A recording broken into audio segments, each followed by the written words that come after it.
L'Antarctique, un monde figé dans un froid glacial de moins 43 degrés Celsius, recouvert de glace depuis des millions d'années. Mais ça n'a pas toujours été le cas. Des scientifiques viennent de faire une découverte incroyable. Enfouies profondément sous le plancher océanique, de minuscules gouttes d'ambre dorées. Cela signifie qu'autrefois, l'Antarctique foisonnait de vie et était recouvert de vastes forêts. Toutefois, un événement est survenu. Un événement qui pourrait radicalement changer notre perception de l'avenir. Depuis des millions d'années, l'Antarctique est une terre balayée par des vents puissants, où aucune végétation ne parvient à croître. Mais des chercheurs ayant exploré cette région ont pris la décision de percer les profondeurs de la surface antarctique. Ils ont foré à plusieurs milliers de mètres sous la glace et en ont extrait des couches de sédiments anciens.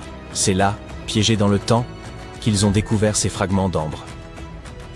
L'ambre, résine fossilisée provenant des arbres, se trouve sur tous les continents et renferme souvent des traces parfaitement préservées d'espèces disparues.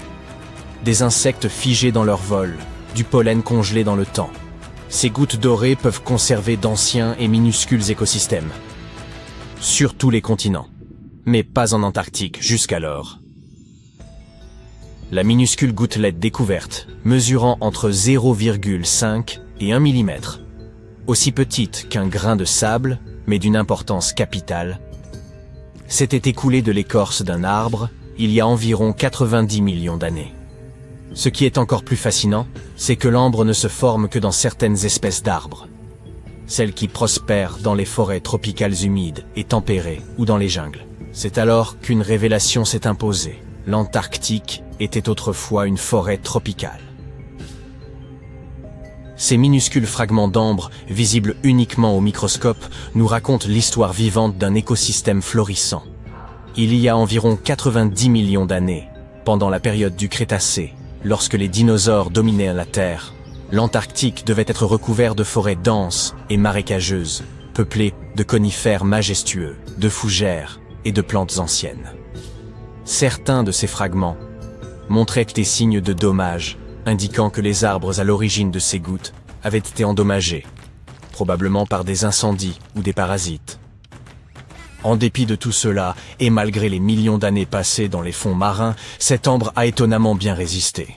Il demeure solide, transparent, sans la moindre fissure. En règle générale, l'ambre, lorsqu'il est soumis à une pression intense et des températures extrêmes, se désintègre peu à peu. Mais ce fragment a survécu, ce qui laisse supposer que d'autres pourraient également avoir subsisté, et que d'autres découvertes pourraient émerger des profondeurs océaniques. Cela dit, cette découverte n'était pas le premier signe indiquant qu'autrefois, l'Antarctique n'était pas le monde gelé que nous connaissons aujourd'hui. En 2017, une équipe de chercheurs a percé profondément la surface du fond marin, à proximité du glacier de l'île du Pin, sur la côte ouest de l'Antarctique. Ils ont ainsi extrait des carottes de sédiments enfouis depuis des millions d'années. Cette découverte fut stupéfiante. Dans ces couches de sédiments, les chercheurs ont mis à jour des racines fossilisées, du pollen, des spores. Autant de preuves qu'une ancienne forêt avait prospéré sur ces terres. Depuis cette découverte, l'équipe ne cesse d'analyser ces éléments, consacrant plusieurs années à décomposer les sédiments en milliers de fragments et à les examiner minutieusement sous des microscopes fluorescents, sans rien endommager. En 2020, cette même équipe a découvert un autre élément clé du puzzle. De nouveaux échantillons de sédiments prélevés dans les fonds marins ont mis en lumière un paysage constitué de forêts denses, de rivières et de zones humides, un environnement qui ressemblait davantage à celui du Nord-Ouest Pacifique ou de la Nouvelle-Zélande. Mais pourquoi l'Antarctique était-il si chaud à cette époque? La réponse réside dans l'atmosphère. Il y a 90 millions d'années, les niveaux de dioxyde de carbone étaient extrêmement élevés sur Terre. Cette période correspondait à l'un des moments les plus chauds de l'histoire de la planète, avec des températures atteignant même les pôles. Imaginez, l'Antarctique ne possédait aucune calotte glaciaire. Au lieu de cela, l'Antarctique aurait pu abriter des insectes bourdonnants, et peut-être même des dinosaures errants à travers ces forêts. Mais pour comprendre ce qui leur est arrivé, l'équipe doit encore découvrir davantage de preuves. L'Antarctique demeure un lieu empreint de mystère.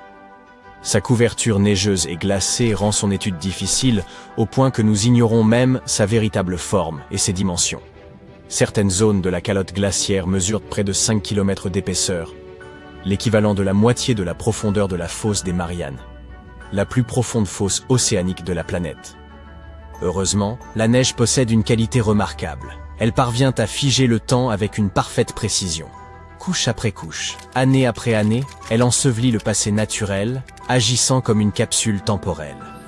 Au début, la neige fraîche est légère et se déplace facilement au gré du vent, remplie d'air. Mais à mesure que les couches s'accumulent, elle se comprime, expulsant l'air et durcissant en une glace dense. Cette pression de congélation emprisonne tout à l'intérieur, conservant d'anciennes plantes, animaux et même des paysages entiers. Les éléments sont littéralement figés dans le temps, car ce froid extrême ralentit le processus de décomposition. Il stoppe la croissance des bactéries, empêchant ainsi la putréfaction et permet une préservation quasi parfaite pendant des milliers, voire des millions d'années. C'est précisément ce phénomène qui se produit en Antarctique. Les scientifiques doivent scruter cette neige en profondeur afin de découvrir à quoi ressemblait cet endroit il y a des millions d'années. Ce qu'ils ont mis à jour, un monde entier perdu, enfoui sous des kilomètres de glace. Cette découverte se situe sous les glaces les plus épaisses d'Antarctique orientale, près des bassins subglaciaires Aurora et Schmidt. Le poids de la glace, immense et constant pendant des millions d'années, a en réalité protégé la Terre de l'érosion. Les scientifiques surnomment cela le fantôme du paysage de l'Antarctique. Et ce n'est vraiment pas comme le désert plat et lisse qu'on voit d'en haut. Ils ont découvert des rivières qui autrefois coulaient librement, désormais figées sur place. Des vallées sculptées par l'eau. Même 3 énormes collines aux sommets acérés. Mais que s'est-il passé? Pour saisir cela, il faut remonter encore plus loin dans le temps, à l'époque où l'Antarctique faisait encore partie d'un supercontinent aujourd'hui disparu. Il y a des centaines de millions d'années, ce que nous appelons aujourd'hui l'Antarctique faisait partie du Gondwana, un supercontinent gigantesque qui comprenait l'Amérique du Sud, l'Afrique, l'Inde, l'Australie et l'Antarctique, tous fusionnés ensemble. Cependant, à mesure que les plaques tectoniques terrestres se sont lentement déplacées, le Gondwana s'est fragmenté. L'Antarctique a été déchiré, sa terre s'étirant et se fracturant. Les vastes calottes glaciaires qui se sont formées plus tard ont recouvert ces terres brisées, les préservant comme des fossiles gelés. Au fur et à mesure que la glace se déplaçait et fondait, des vallées ont émergé, et des rivières anciennes ont probablement acheminé l'eau vers une côte, qui était alors située à des centaines de kilomètres de sa position actuelle. Mais ce n'est pas tout ce que l'Antarctique recèle. Si vous enleviez la glace, vous ne découvririez pas un continent plat et désert.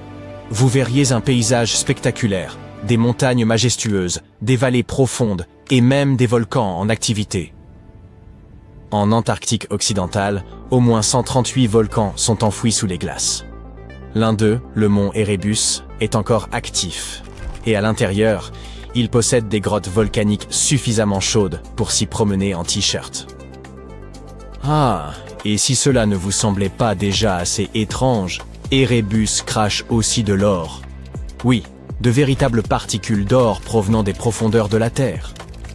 Les scientifiques estiment que cela se produit parce que le magma, cette roche surchauffée et semi-fondue sous la surface terrestre, achemine de l'or liquide en remontant.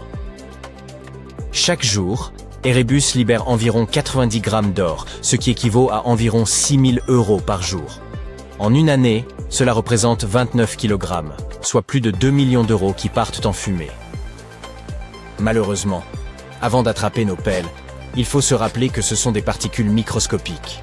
Elles mesurent souvent moins de 60 micromètres, soit plus fines qu'un cheveu humain, sans compter qu'elles sont dispersées jusqu'à 1000 km du volcan. Les retrouver relève donc de l'impossible. Cela prouve simplement que, même dans un endroit aussi impitoyable que ce vaste désert blanc, de nombreux mystères fascinants attendent d'être dévoilés. Ainsi, malgré les conditions extrêmes, la vie y persiste encore. En 2017, des chercheurs ont foré profondément sous la glace de la barrière de Ross, pensant trouver de l'eau. Mais à leur grande surprise, ce qu'ils ont découvert était bien plus incroyable. Une rivière, cachée sous 500 mètres de glace, serpentant dans l'obscurité. Et à l'intérieur, des centaines de petites créatures ressemblant à des crevettes. Elles se sont précipitées autour de la caméra, obstruant l'objectif tout en accueillant les chercheurs. Au fond de ces cavernes gelées, des traces d'ADN ont révélé la présence de mousse, d'algues et peut-être même de minuscules créatures inconnues. Il semble donc que, même dans l'un des milieux les plus extrêmes de la planète, la vie parvienne toujours à s'adapter. En 2020, des signaux étranges provenant des profondeurs de l'Antarctique ont fait la une des journaux. En seulement quelques jours, les gros titres ont explosé. La NASA avait découvert un univers parallèle où le temps s'écoule à l'envers. Mais qu'est-ce qui s'est réellement passé et qu'ont réellement détecté les scientifiques? Eh bien, cette histoire repose sur un cas de folie, sur des expériences mal comprises et sur le besoin humain de croire au mystère. Encore aujourd'hui, tous les quelques mois, quelqu'un republie un post au sujet de la découverte par la NASA d'un univers parallèle en Antarctique, un univers où le temps s'écoule à l'envers. Et les gens continuent d'y croire.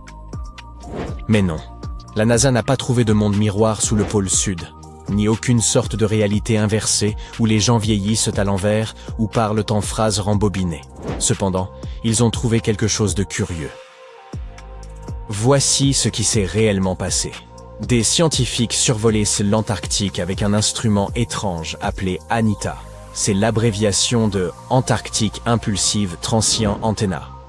ANITA est une machine qui flotte au-dessus de l'Antarctique. Essentiellement, un ballon géant avec des antennes. Elle capte de minuscules particules spatiales appelées neutrinos.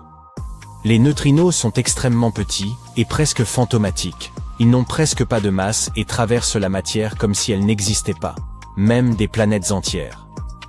En général, ces neutrinos viennent de l'espace et pleuvent sur la Terre. La plupart des neutrinos, les plus communs, de basse énergie, peuvent traverser la Terre comme si c'était de l'air, comme de petits insectes passant à travers une clôture grillagée. Il existe cependant certains neutrinos à très haute énergie. Ils sont extrêmement rares et ils interagissent un peu plus souvent avec la matière, et ils peuvent être bloqués. Si des neutrinos à haute énergie frappent quelque chose de suffisamment dense, comme la roche et le métal à l'intérieur de la Terre, il se peut qu'ils heurtent enfin une particule et soient absorbés. Cette fois, la comparaison serait celle de balles de tennis venant s'écraser contre un grillage. Les neutrinos de basse énergie, qui sont omniprésents et assez inoffensifs, sont relativement indétectables. Mais les neutrinos à haute énergie sont exactement ce qu'ANITA peut détecter. Lorsqu'ils percutent dans la glace, ils envoient des ondes radio facilement repérables. Ce faible signal radio porte le nom d'effet Ascarian. Et oui, c'est exactement pour cela qu'ANITA survole l'Antarctique. La glace y est pure, sèche et silencieuse. C'est l'environnement parfait pour capter ces signaux si rares. Alors, qu'a détecté ANITA? Quelque chose qui remontait sous la glace, comme si un neutrino à haute énergie venait des profondeurs de la Terre. Quoi? Bien, prenons le temps de réfléchir. La particule aurait commencé quelque part dans le nord, aurait traversé toute la Terre et serait ressortie de l'autre côté. Tout cela demeure étrange, car ce n'est pas censé se produire. Des neutrinos dotés d'une telle énergie auraient dû être arrêtés au milieu de la planète, comme nous l'avons dit, être absorbés. Du coup, les scientifiques ont été confrontés à une petite anomalie. Selon notre physique actuelle, cela ne devrait pas être possible, à moins que quelque chose que nous ne comprenons pas soit en train de se produire. Et lorsqu'on est confronté à quelque chose de bizarre, on explore toutes les options, même les plus farfelues. C'est ainsi que le cauchemar a commencé. Un groupe de chercheurs a alors publié un article suggérant que ce signal étrange pouvait être expliqué par l'existence d'un univers symétrique CPT. CPT signifie charge, parité et temps. Ce sont essentiellement trois façons de retourner l'univers. Charge signifie échanger toutes les particules avec leur contraire. Par exemple, échanger les électrons, qui ont une charge négative, avec les positrons, avec une charge positive. Parité signifie mettre l'univers en miroir, un peu comme si on le regardait dans une glace. La gauche devient la droite, et la droite devient la gauche. Et le temps, bien sûr, signifie faire s'écouler le temps à l'envers, comme on rembobine une vidéo. Il y a une grande règle en physique qui porte le nom de symétrie CPT. Selon elle, si vous changez ces trois choses à la fois, les lois de la physique devraient continuer à fonctionner de la même manière. C'est un peu fou, Mais si vous prenez l'univers et que vous échangez la matière avec de l'antimatière, que vous inversez gauche et droite et que vous retournez le temps, il continuera d'obéir aux lois de la physique. Pourquoi ? Eh bien, dans notre univers, un électron entre en collision avec un positron et il crée des photons. Super. Maintenant, prenez ça, inversez tout, et qu'est-ce qu'on obtient ? Les photons se transforment spontanément en positrons et en électrons, mais en miroir et inversés. C'est toujours la même physique, bien qu'elle soit à l'envers. Les équations tiennent toujours, et la nature est en ordre. Maintenant, voici ce qu'il y a de fou dans tout ça. Certains physiciens se sont dit « Et si le Big Bang avait créé deux univers ? Le nôtre, fait de matière normale et qui avance dans le temps. Et l'autre, un jumeau en miroir fait d'antimatière, qui recule dans le temps, selon notre point de vue. Cela ne signifie pas qu'une personne dans l'autre univers ressent le temps à l'envers. Pour elle, le temps s'écoule vers l'avant, tout comme il le fait pour nous. Mais de notre point de vue, elle se déplace de notre futur vers notre passé. Et inversement, pour elle, nous sommes des créatures étranges qui se déplacent à l'envers. Et si ces deux univers étaient des images exactes, mais retournées, l'un de l'autre ? Cela signifierait même physique, même règles et symétrie. Il ne s'agit pas là d'une théorie de science-fiction farfelue. Même si ça y ressemble beaucoup, cela permet aux chercheurs d'expliquer certains des mystères de la physique les plus étranges. Par exemple, pourquoi il y a tellement de matière dans notre univers et si peu d'antimatière, bien qu'on s'attendrait plutôt à des proportions égales. Ou pourquoi l'univers est si symétrique et équilibré. Revenons à nos neutrinos. Certains scientifiques ont suggéré que, peut-être, ces particules qui volent vers le haut pouvaient provenir de cet univers miroir CPT et faisaient intrusion dans le nôtre, comme par une fissure entre deux réalités symétriques. Si vous regardez les choses de cette façon, c'est une hypothèse assez audacieuse. C'est spéculatif. Ce n'est pas prouvé. C'est une expérience de pensée intéressante, une réalité non confirmée. Mais les médias se sont immédiatement emparés du sujet. Ils ont publié un article avec un titre affirmant que nous avions trouvé la preuve d'un univers parallèle à la temporalité inversée en Antarctique. Et tous les autres grands tabloïds l'ont repris. Ils ont prétendu que la NASA avait réellement découvert un univers parallèle. Le voyage dans le temps est réel, le multivers est confirmé. Pendant ce temps, les scientifiques qui travaillaient avec Anita ont un peu perdu la tête. Ils ont essayé d'intervenir pour dire que ce n'est pas du tout ce qui s'était passé. Ils ont expliqué que les signaux étaient inhabituels, oui, mais qu'il existait de nombreuses explications normales, qui ne nécessitaient pas de réécrire les lois de la physique. Il pouvait même simplement s'agir d'une erreur expérimentale. Peut-être un comportement inhabituel des particules, ou des lacunes dans la façon dont nous modélisons les interactions entre neutrinos. Bien sûr, personne n'écoute les experts sur ce que les experts découvrent. Et une fois qu'une idée comme celle-ci atteint les réseaux sociaux, il devient presque impossible de raisonner les gens. Mais cela ne signifie pas non plus que le multivers n'est pas réel. Bien au contraire. Les physiciens explorent toujours ce concept. Et ils supposent que certains de ces univers potentiels, s'ils existent, pourraient avoir des lois différentes. Une idée, qu'on appelle la théorie des mondes multiples, provient de la physique quantique. Selon elle, chaque fois qu'un événement peut se produire de plusieurs façons, comme le déplacement d'une particule ou la prise d'une décision, toutes ces possibilités se réalisent effectivement, mais dans des univers distincts. Ainsi, il pourrait exister d'innombrables versions de la réalité, chacune légèrement différente, se ramifiant à partir de chaque événement. Peut-être que dans un univers, les dinosaures ne se sont jamais éteints. Peut-être que dans un autre, vous n'avez jamais envoyé ce texto embarrassant. Une autre idée porte le nom de théorie de l'univers bulle. Après le Big Bang, l'univers s'est étendu incroyablement vite lors d'un processus appelé inflation. Certains scientifiques pensent que l'inflation ne s'est jamais complètement arrêtée et se produit encore dans certaines régions. Cela signifierait que de nouveaux univers bulles se forment constamment, chacun avec ses propres lois de la physique. Notre univers ne serait qu'une bulle dans une immense mer cosmique d'autres bulles. La troisième idée concerne la matière miroir. La matière noire est invisible, mais sa gravité affecte l'univers.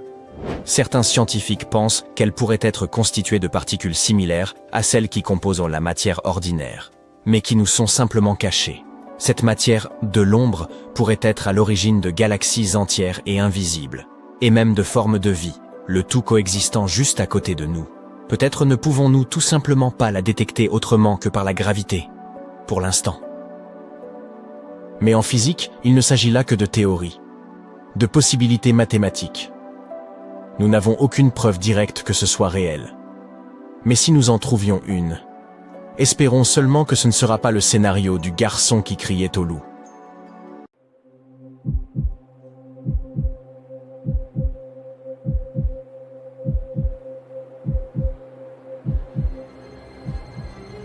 Tu peux compter sur les gens qui arpentent Google Earth pour tomber sur les endroits les plus inattendus et les plus étranges au monde. Comme cette mystérieuse pyramide découverte en Antarctique, par exemple. Très vite, Internet s'est mis à foisonner de toutes sortes de théories concernant cette forme inhabituelle. Serait-ce le signe d'une forme de vie inconnue? Cette pyramide est-elle vraiment naturelle ou bien est-elle artificielle? Pour commencer, ce n'est pas la première fois que l'on découvre une pyramide en Antarctique. La première a été observée par l'expédition antarctique britannique dans les années 1910 et a été gardée secrète pendant longtemps. Cette découverte passée sous silence n'a fait qu'ajouter au mystère. Une seconde structure de ce type a été découverte en 2016, ce qui a encore accru l'intérêt pour la question.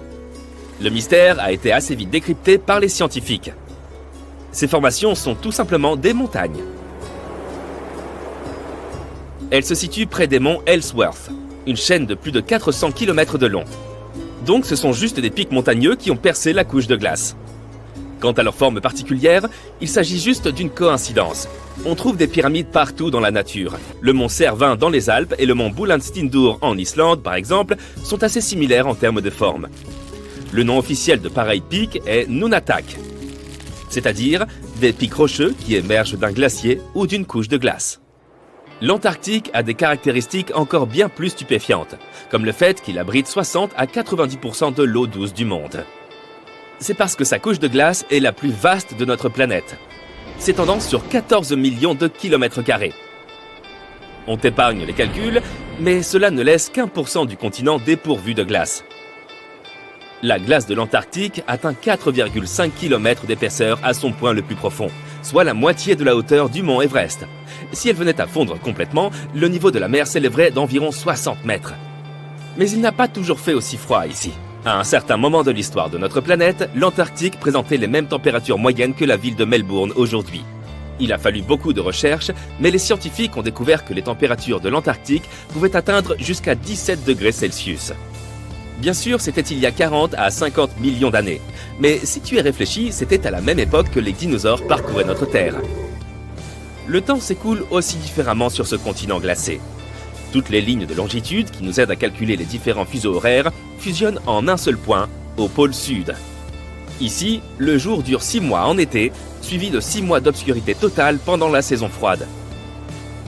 Les scientifiques qui travaillent ici se réfèrent donc le plus souvent à leur fuseau horaire d'origine.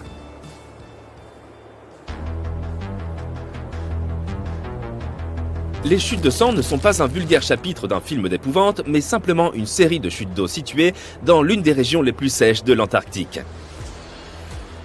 Elles émergent d'un lac souterrain, rempli d'un type de bactéries particulier. Ces petits organismes absorbent des sulfates en guise de nutriments au lieu de sucre, ce qui les rend fascinants pour les scientifiques. L'eau contenue dans ces eaux est tellement saturée de fer qu'elle rouille tout simplement lorsqu'elle entre en contact de l'air. Ainsi, la couleur rougeâtre de la cascade lui donne aussi son nom. Le mégalodon fut l'un des plus grands prédateurs jamais connus dans l'histoire de notre planète. En termes d'habitat, le mégalodon vivait dans pratiquement toutes les eaux de notre globe, sauf près des pôles. La raison pour laquelle on n'a pas trouvé de tant de mégalodons en Antarctique est probablement que la créature gigantesque était adaptée uniquement aux eaux chaudes tropicales et subtropicales. Si tu prévois de visiter l'Antarctique en bateau un jour, sache que tu risques de ne pas y parvenir sur un bateau autre que métallique. La coque de ton navire doit être en acier ou en aluminium pour résister aux conditions climatiques difficiles qui règnent ici. L'Antarctique n'abrite pas beaucoup d'insectes. En fait, il n'y a qu'une seule véritable espèce d'insecte qui ait élu domicile ici. C'est un moucheron sans ailes. du nom de Belgica antarctica. Ce diptère est si petit qu'il n'atteint que 2 à 6 mm de long. De nombreux poissons de l'Antarctique ont aussi une substance antigel dans leur sang. Ils n'en ont pas forcément besoin pour se protéger du froid, mais surtout pour éviter d'entrer en contact avec la glace. Ces antigels sont constitués de grosses molécules de glycoprotéines. Elles entourent les petits cristaux de glace qui pourraient se former en s'assurant qu'ils ne se répandent pas dans les tissus de l'animal, ce qui pourrait causer beaucoup de dégâts. Elles agissent également comme une sorte de petit coussin, bloquant les cristaux de glace pointus afin qu'ils soient moins susceptibles de provoquer une douleur quelconque. Il ne pleut pas non plus beaucoup sur ce continent glacé. Mais l'Antarctique a une particularité météorologique étonnante. Il regorge de poussière de diamants. Cette poussière est en fait constituée de petits cristaux de glace qui se forment dans l'air humide près de la surface. Tu peux voir cela comme un brouillard glacé. Lorsqu'ils circulent dans l'air et sont frappés par la lumière du soleil, ils se mettent à scintiller, et ce qui donne aux visiteurs l'impression d'être entourés de diamants. C'est probablement le dernier endroit où tu voudrais accoucher. Mais c'est en 1978 que la première personne est née ici de tous les temps. Son nom est Emilio Marcos Palma, et depuis lors, 10 autres personnes sont nées ici en Antarctique.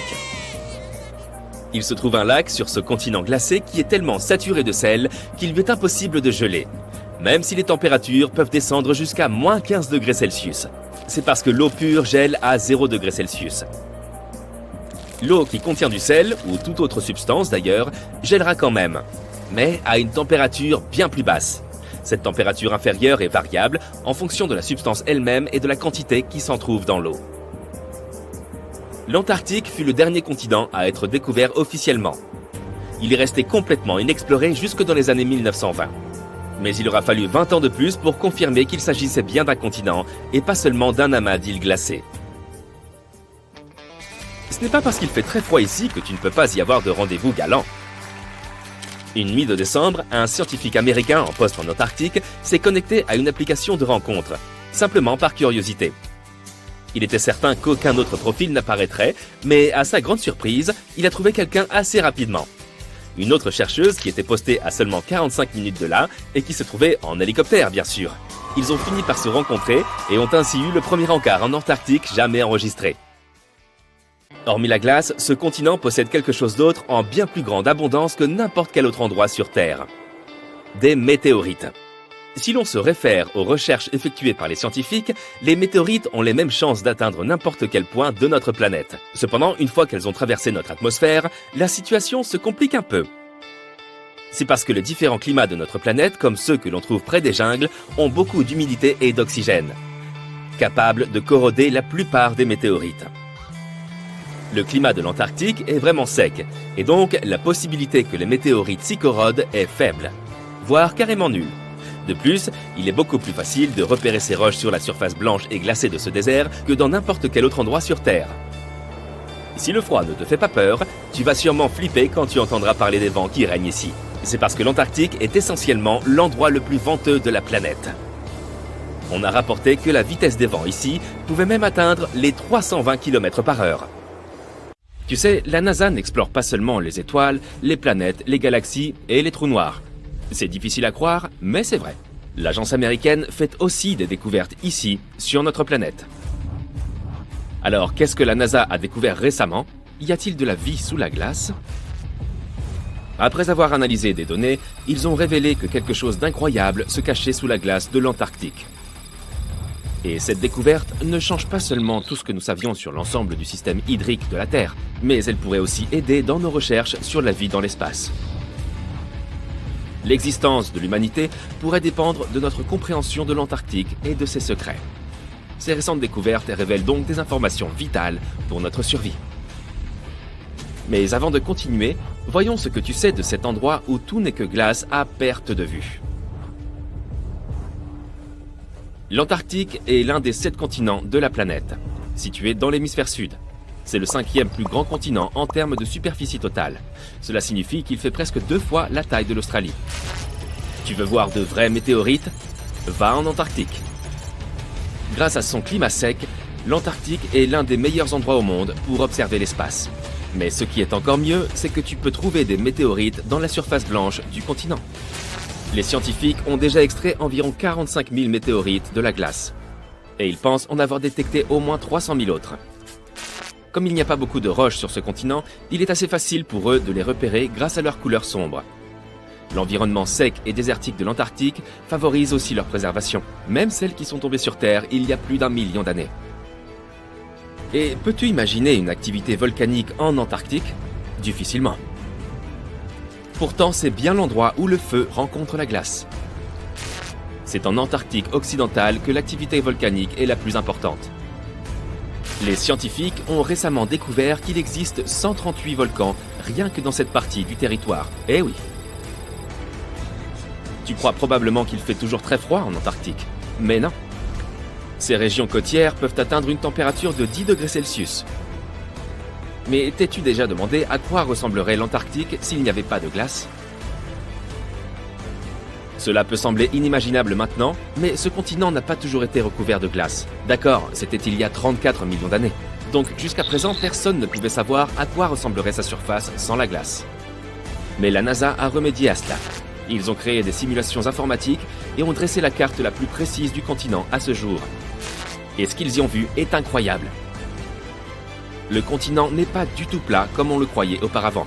Il est plutôt bosselé avec des vallées, des plaines ondulées et de hautes montagnes.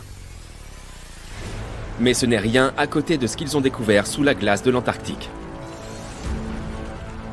Alors, qu'est-ce que c'est? Roulement de tambour, s'il vous plaît. La NASA a trouvé 2 nouveaux lacs subglaciaires. Et ce qui est encore plus cool, c'est qu'ils ont repéré ces lacs depuis l'espace. Comment est-ce possible? Si ta réponse est grâce à des satellites high-tech, alors tu as raison.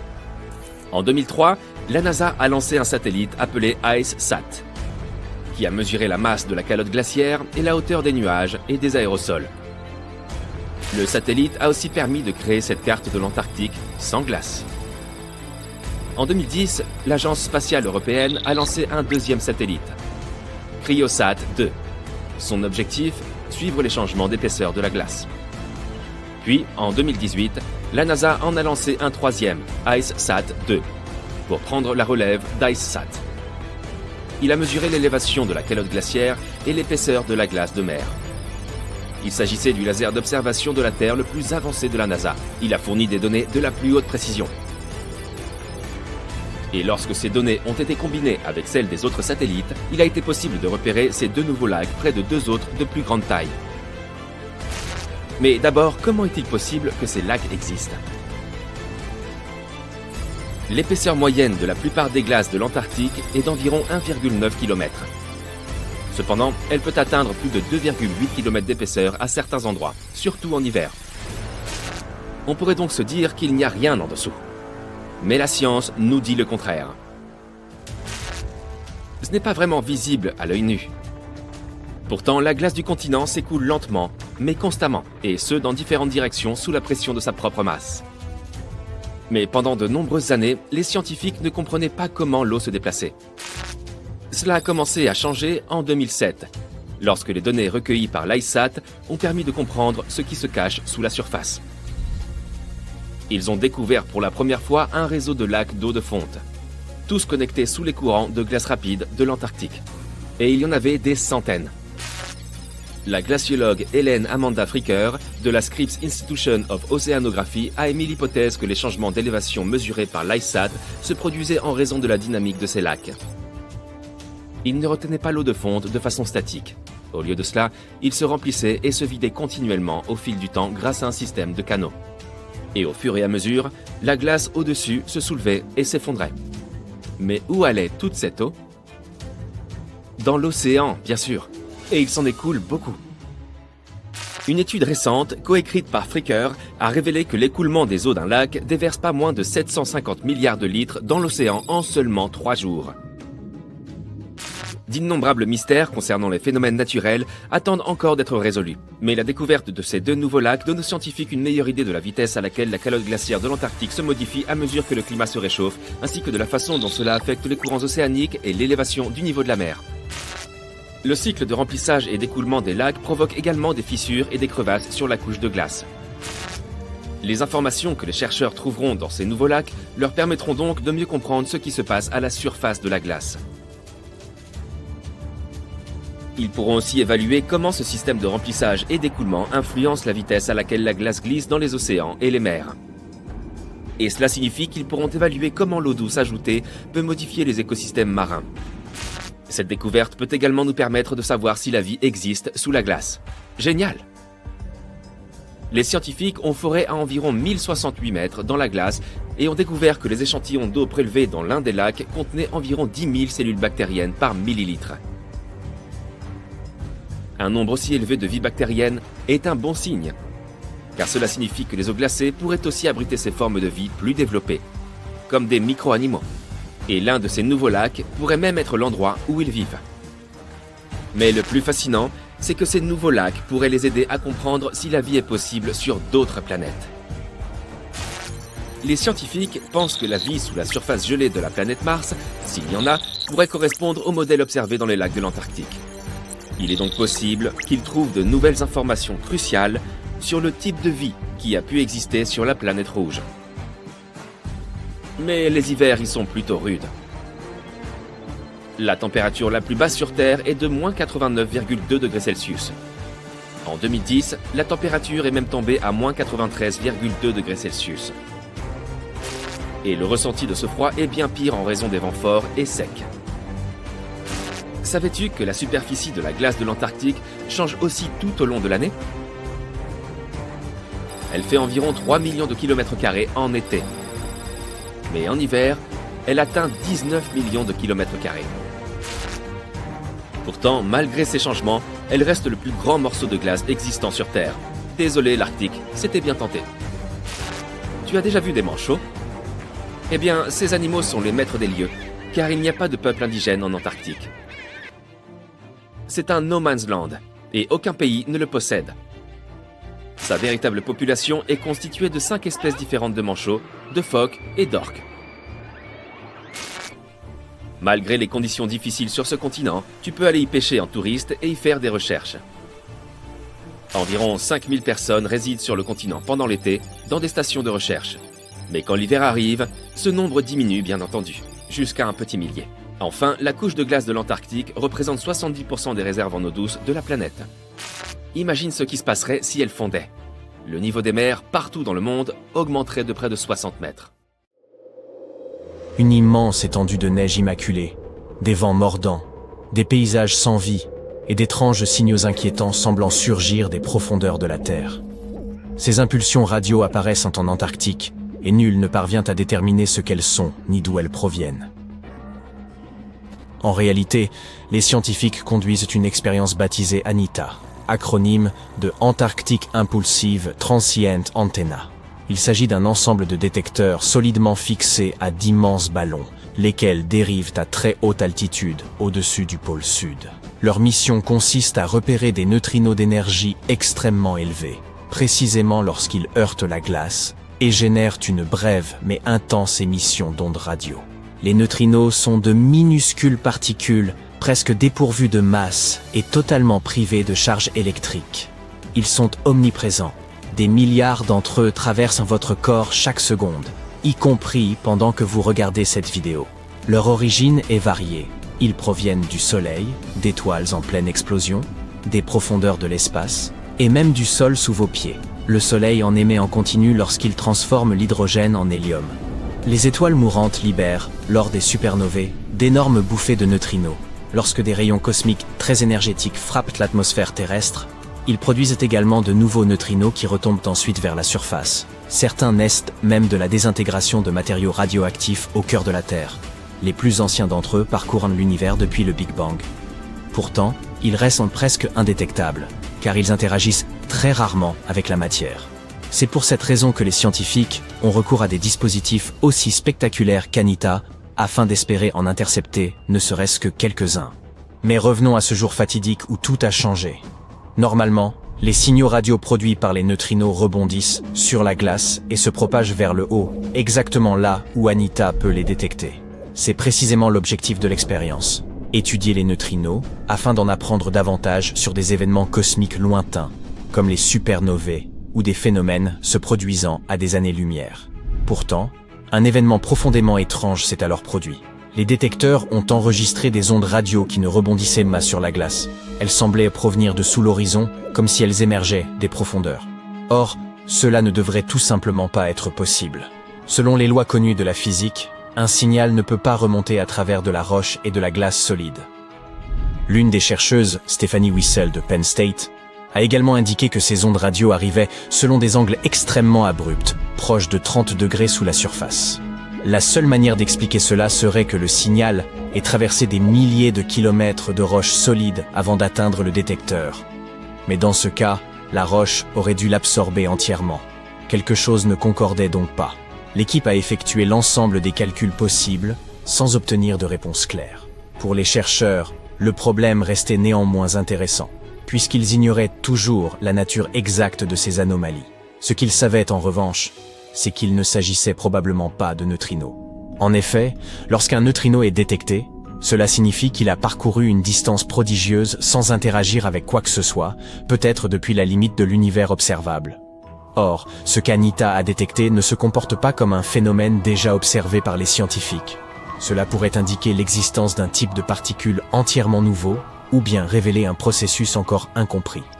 Les résultats ont été publiés dans Physical Review Letters, mais le mystère demeure entier. Personne ne sait réellement ce qui se passe sous la glace antarctique, sinon qu'un phénomène semble s'y manifester en ne respectant pas les règles établies.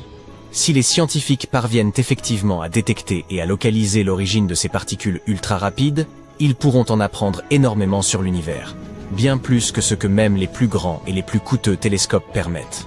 Voyez-vous, les neutrinos traversent pratiquement l'espace à la vitesse de la lumière, effleurant à peine la matière. Ils peuvent ainsi transporter des informations intactes sur des événements survenus à des millions, voire des milliards d'années-lumière.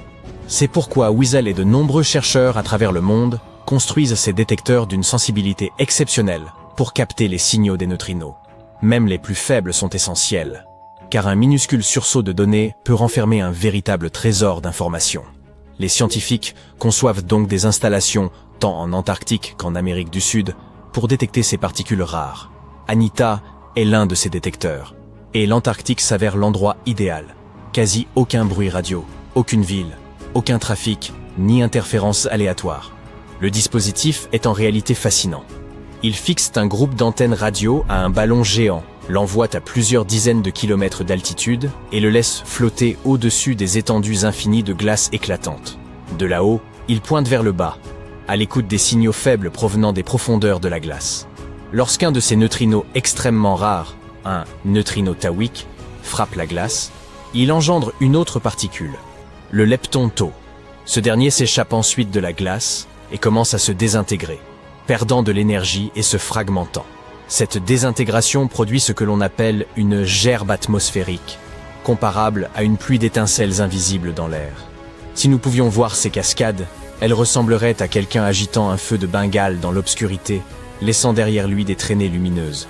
En analysant la direction et la configuration de ces signaux, ceux émanant de la glace, gerbes de glace, et ceux se produisant dans l'air, gerbes atmosphériques, les chercheurs peuvent déterminer la provenance de la particule initiale.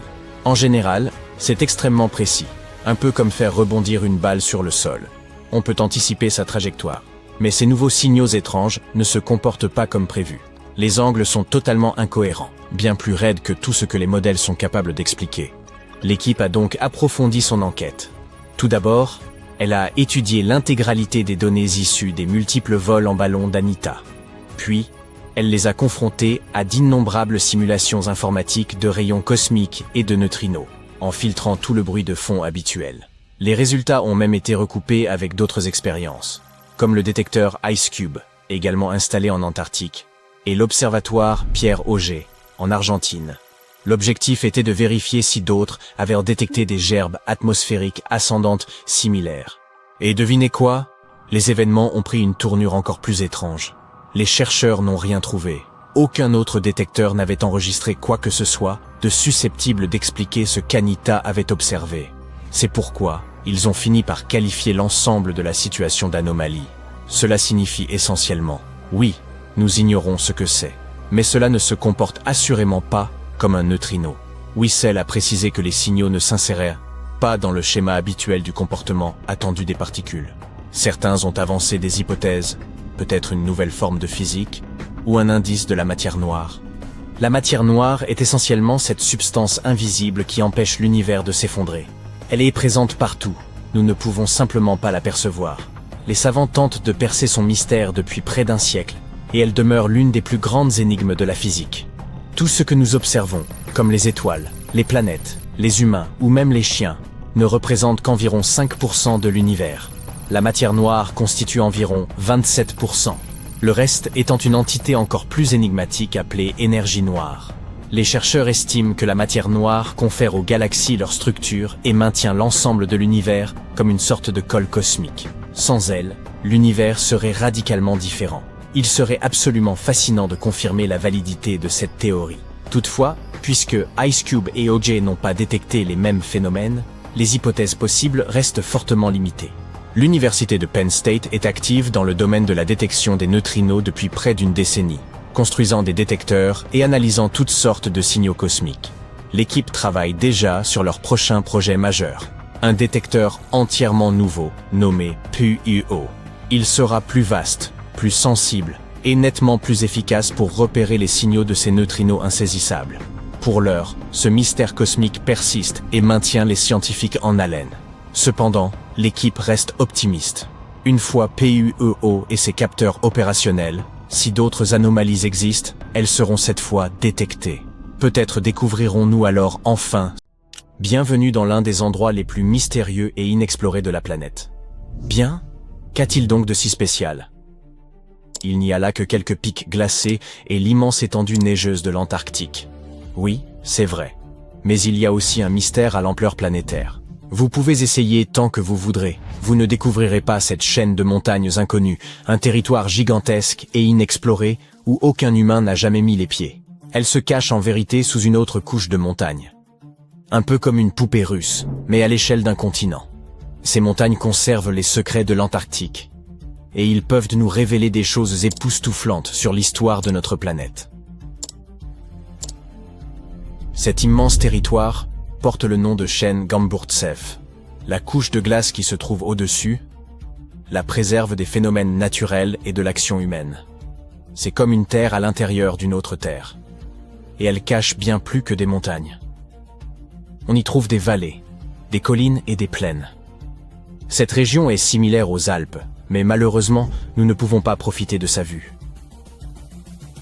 Ces montagnes furent découvertes pour la première fois en 1958 à l'aide d'instruments sismologiques. Plus d'un demi-siècle s'est écoulé depuis. Pourtant, elles restent l'un des objets tectoniques les moins étudiés sur Terre. Pourquoi? À cause de la glace. Il y a énormément de glace. Qui sait, peut-être d'ancestraux artefacts inconnus y sont-ils enfouis? Et pourquoi pas une ville secrète ou des vaisseaux spatiaux? C'est peu probable, bien sûr. Mais ce serait tout de même intéressant d'aller y jeter un œil. Imaginez des centaines ou même des milliers de kilomètres de terre restés inchangés pendant des centaines de millions d'années.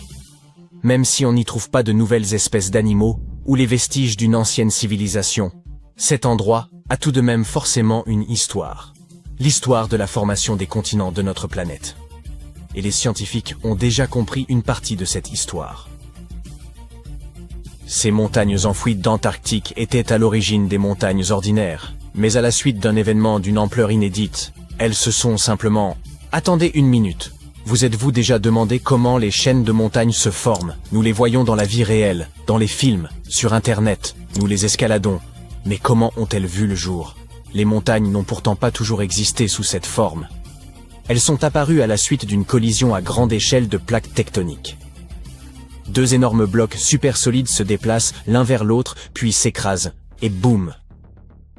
Des milliards de tonnes de croûte terrestre commencent à l'élever, à se mélanger et à former des reliefs et des gorges.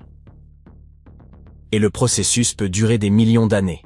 Oui, c'est une catastrophe, mais une catastrophe extrêmement lente. Certaines plaques tectoniques sont à ce jour encore prises dans ce processus. Par exemple, l'Himalaya continue de croître, car les plaques indiennes et eurasiennes continuent de s'emboutir. Et ça a commencé il y a environ 50 millions d'années. La chaîne Gamburtsev sous la glace a vécu un événement similaire, seulement ça date d'il y a plus longtemps. Un article du journal Earth and Planetary Science Letters indique qu'elle est apparue lors de la formation du supercontinent Gondwana.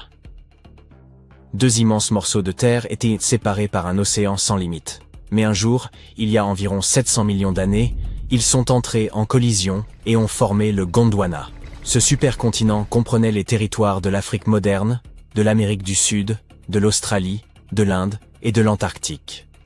Ces gigantesques morceaux se sont emboutis et ont libéré tout un flot de roches chaudes, partiellement en fusion. Et tout cela a grandi et grandi, formant des montagnes. La température de ces montagnes a augmenté, leur masse s'est accrue, et à un certain moment, le Gondwana est devenu instable. Le supercontinent a commencé à s'effondrer sous son propre poids. Les roches brûlantes sous la surface ont commencé à s'écouler latéralement à la suite d'un processus qui porte le nom d'étalement gravitationnel. Ce fut comme quand vous pressez un tube de dentifrice. Sauf que là, il s'agissait de milliards de tonnes de roches ardentes. Ces antiques montagnes d'Antarctique sont apparues précisément au cours de cet événement catastrophique. Vous venez de visionner la simulation d'événements planétaires qui se sont produits il y a des centaines de millions d'années. C'est bien sûr très intéressant, mais comment les scientifiques ont-ils pu tout reconstituer? Comment ont-ils pu savoir qu'une telle chose avait eu lieu? Si la chaîne Gamburtsev enfouie sous la glace est l'un des lieux les plus inexplorés au monde, comment les chercheurs ont-ils pu découvrir son origine? La réponse est simple. De minuscules particules de roche nous ont renseigné sur l'évolution du paysage de la planète. Il s'agit des zircons, et les scientifiques les qualifient de véritables capsules temporelles. Ce minéral est très résistant face aux influences mécaniques et chimiques. Il est difficile à écraser. Il n'est pas affecté par l'érosion, et il ne se dissout pas dans l'eau. Et il contient de l'uranium. Cet élément chimique indique l'âge de la roche aux scientifiques. En effet, l'uranium se décompose toujours en plomb à un taux constant. Les chercheurs peuvent donc examiner les quantités d'uranium et de plomb et déterminer l'âge des minéraux avec une grande précision. Si cela vous semble un peu compliqué, voici un exemple simple. Imaginez que chaque chaîne de montagnes soit une horloge qui se met à compter le temps à partir du moment de sa formation, c'est-à-dire après la collision des plaques tectoniques. Après la formation de la roche, l'uranium commence sa lente désintégration. Plus le temps passe, plus l'uranium se transforme en plomb. Le taux de cette désintégration est toujours le même. Cette désintégration peut durer des milliards d'années. Moins il y a d'uranium dans les zircons, et plus il y a de plomb, plus la roche est ancienne. Voilà comment ça se passe en pratique. Les géologues prélèvent plusieurs échantillons de roches. Dans un laboratoire, ils les broient pour extraire des zircons cristallins. Les géologues dissolvent ensuite les particules dans de l'acide pour séparer l'uranium du plomb. Puis, ils utilisent un appareil spécial, un spectromètre de masse qui accélère les atomes et les trie. C'est un processus assez compliqué, mais en fin de compte, cet appareil renseigne les scientifiques sur la quantité d'uranium et de plomb. Ils examinent leurs quantités respectives et déterminent l'âge de la roche. Les géologues ont prélevé des zircons dans du grès près de la chaîne Gamburtsev, ont étudié leurs particules, ont observé leur niveau d'uranium et ont calculé la chronologie de la formation des montagnes. Ensuite, ils ont comparé ces données avec l'histoire de notre planète et ont pu savoir que les montagnes enfouies d'Antarctique sont apparues pendant la formation du supercontinent Gondwana. Mais comment ont-ils découvert que ce supercontinent incluait l'Australie, l'Inde et l'Afrique? Le zirconium provenant de ces roches antarctiques s'est avéré très similaire au zirconium de ces pays. C'est-à-dire qu'il y a longtemps, ces trois continents étaient réunis. Ainsi, la chaîne Gamburtsev a commencé à se former il y a environ 650 millions d'années. Il y a environ 580 millions d'années, elle a atteint la hauteur de l'Himalaya. Et 80 millions d'années plus tard, la croûte terrestre est entrée en fusion. Et tandis que la plupart des chaînes de montagnes sur la planète changeaient et s'effondraient, la chaîne Gamburtsev est restée intacte sous la glace. L'eau, le sol, le vent, les tremblements de terre, la gravité et d'autres forces naturelles détruisent les chaînes de montagnes. Ce processus est appelé érosion. Mais les montagnes ensevelies en Antarctique n'ont rien connu de tel. Les basses températures et la calotte glaciaire qui les entoure les ont préservées. C'est l'une des chaînes de montagnes anciennes les mieux conservées de la planète. Très bien, mais pourquoi explorer ces montagnes? Quelle différence cela nous fait-il que le supercontinent Gondwana se soit un jour effondré? Il est possible que des plantes, des corps gelés d'insectes ou des bactéries anciennes aient été préservés sous d'épaisses couches de glace. Et pourquoi pas des animaux anciens? De nombreuses espèces pourraient avoir vécu sur le Gondwana. Étudier ces anciennes montagnes antarctiques peut nous montrer à quoi ressemblait notre planète il y a environ un demi-milliard d'années. Quand l'Antarctique était un continent vert, quelles créatures y vivaient? Qu'est-il arrivé à ces formes de vie? Est-il possible de ressusciter ces animaux anciens après tant d'années? Si les scientifiques ont réussi à calculer la date de l'apparition du supercontinent en utilisant de minuscules particules, alors imaginez ce qu'ils pourraient découvrir en examinant cette chaîne de montagnes cachées. Tout cela semble très intéressant, mais il y a un problème.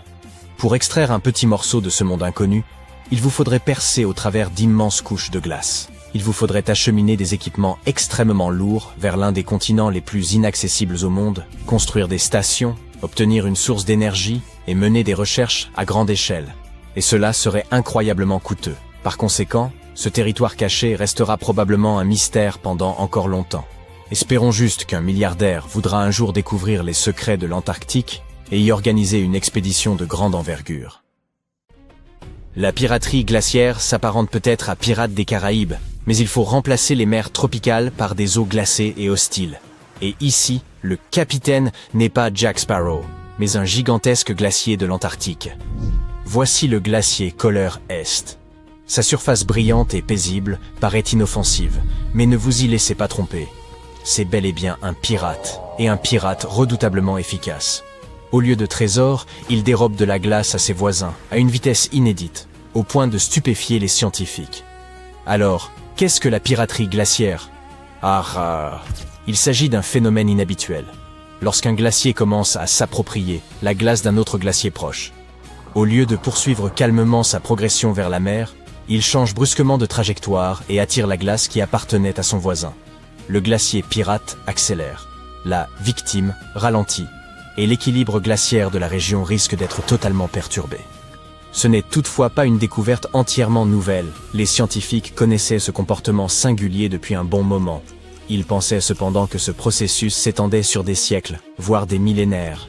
Or, quelque chose d'étrange se produit actuellement en Antarctique. Nous observons pour la première fois un glacier pirate en pleine action. Et il se déplace beaucoup plus vite que prévu. Tout a commencé lorsque des chercheurs de l'université de Leeds ont étudié des images satellites prises entre 2005 et 2022, afin d'examiner les vitesses d'écoulement de 8 courants de glace de l'Antarctique occidentale. Oui, les glaciers se meuvent réellement. Il faut les envisager comme d'immenses accumulations de neige qui, au fil du temps, se sont transformées en glace solide. Cette masse se déforme lentement, se met en mouvement et s'écoule. Raison pour laquelle on qualifie souvent les glaciers de rivières de glace. La gravité en est à l'origine. Sous leur propre poids, ils glissent progressivement et changent de forme. Ils peuvent ainsi avancer ou reculer. S'ils gagnent davantage de neige et de glace qu'ils n'en perdent par fonte, rupture ou évaporation, ils progressent. S'ils perdent plus qu'ils ne gagnent, ils se retirent. Leur vitesse varie aussi selon des facteurs tels que la pente du sol sous-jacent. Toutefois, si cet écoulement commence à s'accélérer, c'est une très mauvaise nouvelle pour les régions côtières du monde, car davantage de glace quittent la Terre pour rejoindre l'océan, contribuant à la perte de glace antarctique et, à terme, à l'élévation du niveau marin. Revenons aux recherches récentes menées en Antarctique. L'équipe a déterminé la vitesse de la glace grâce à une méthode de suivi permettant de mesurer le déplacement, au fil du temps, d'éléments visibles à la surface, comme des fissures ou des crevasses. Ils ont ainsi découvert que 7 des 8 glaciers étudiés avaient accéléré, et qu'en moyenne, leur vitesse avait doublé depuis 2005. Compte tenu du réchauffement croissant du climat antarctique et de ses effets, cela n'a rien de très surprenant. Pourtant, un fait étrange demeure. Un seul glacier a ralenti. Il s'agit du glacier Koller West, dont la vitesse a diminué d'environ 10% durant la période étudiée. Mais comment une masse de glace aussi vaste peut-elle brutalement freiner, pour ainsi dire?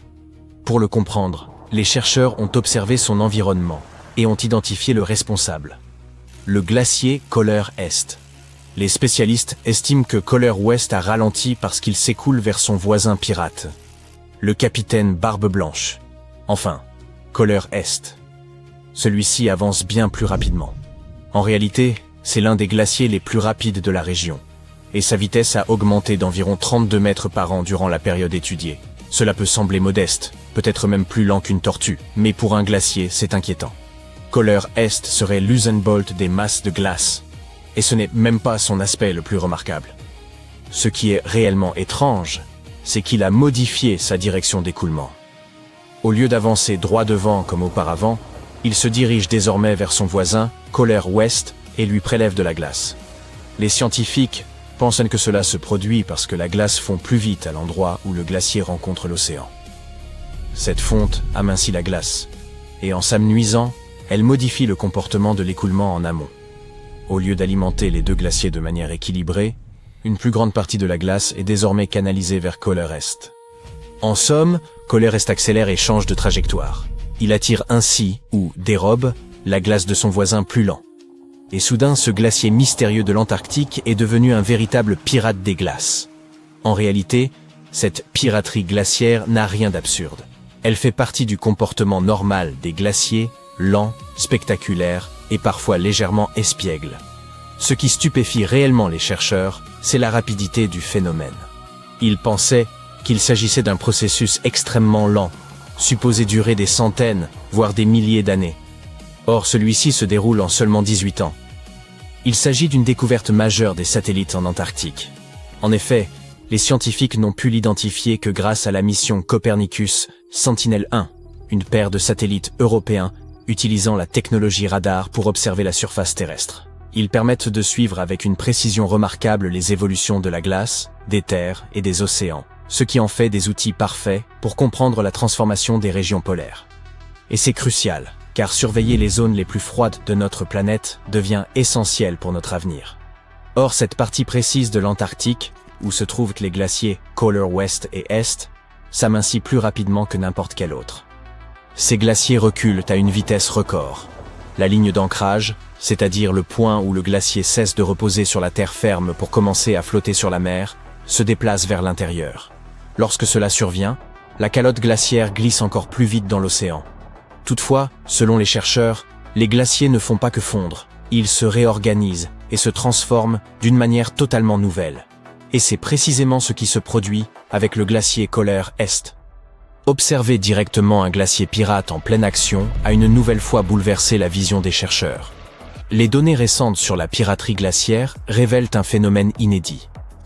Glaciers et plateformes flottantes interagissent désormais de façon nouvelle et inattendue. Les spécialistes doivent donc repenser le comportement de ces géants glacés dans un monde qui se réchauffe. Et l'enjeu est considérable, puisqu'ils influencent fortement la vitesse d'élévation du niveau des mers au cours de ce siècle. En réalité, les glaciers antarctiques comptent parmi les principales causes de l'augmentation du volume océanique. Le continent perd environ 135 milliards de tonnes de glace chaque année, soit l'équivalent de dizaines de millions de piscines olympiques déversées annuellement dans l'océan. Si toute la glace de l'Antarctique fondait, le niveau des mers s'élèverait d'environ 58 mètres. Une hausse pareille submergerait une grande partie de la Floride, ainsi que d'immenses régions des Pays-Bas et du Bangladesh, par exemple. Nombre de petits États insulaires disparaîtraient entièrement sous les vagues. Vous vous demandez sans doute ce qui se cache sous toute cette glace? Vu du dessus, la surface semble uniforme, mais sous cette épaisseur d'environ 1 km repose un véritable paysage, composé de montagnes abruptes, de vallées profondes et de rivières sinueuses. Ces rivières dissimulées pourraient jouer un rôle déterminant dans la manière dont la calotte glaciaire réagit à cette chaleur exceptionnelle. Les scientifiques estiment désormais qu'à mesure que la calotte antarctique continuera de fondre et de s'amincir dans les décennies à venir, ces rivières sous-glaciaires s'élargiront, déborderont et emprunteront de nouveaux chemins. Cela pourrait amener certains grands glaciers côtiers à se fracturer plus rapidement, accélérant ainsi la montée du niveau des mers. C'est pourquoi il est essentiel de comprendre ces dynamiques en évolution, ainsi que les mouvements glaciaires, comme ceux de notre pirate des glaces. Chaque nouvelle découverte permet aux chercheurs de mieux saisir ce qui influence les glaciers antarctiques et la façon dont ils réagissent au réchauffement planétaire. Plus nous approfondissons nos connaissances, mieux nous pouvons anticiper ce qui pourrait se produire, et comment les changements des éponges en forme d'amphores, des méduses d'un autre monde, des vers segmentés hérissés de soie, ainsi que d'imposantes pieuvres figurent parmi les plus récentes découvertes en Antarctique. Ces créatures ont été observées suite au détachement d'un immense iceberg, révélant sous la glace un véritable trésor de vie ancienne. En janvier 2025, un immense bloc de glace baptisé A84, aussi vaste que la ville de Chicago, s'est détaché de la plateforme de glace de George VI, une étendue glacée longue de 450 km, large de 19 à 69 km et épaisse d'environ 250 mètres. Durant l'été austral, de novembre à fin février, la fonte de surface y donne naissance à de longs lacs sinueux appelés lacs glaciaires rubaniformes, dont le nom reflète la forme étirée. Lorsque l'iceberg s'est éloigné, il a mis à nu une portion du fond marin jusqu'alors jamais observée. Le navire de recherche Falkor, II, naviguait à proximité, dans la mer de Bellingshausen. Informés du détachement, les scientifiques ont aussitôt modifié leur programme, conscients de l'opportunité rarissime qui s'offrait à eux. Explorer un lieu vierge et insoupçonné, comme si l'on soulevait une pierre dans une forêt pour découvrir la vie dissimulée en dessous. Les chercheurs ont mobilisé un robot sous-marin nommé Subastian pour sonder les abysses durant 8 jours.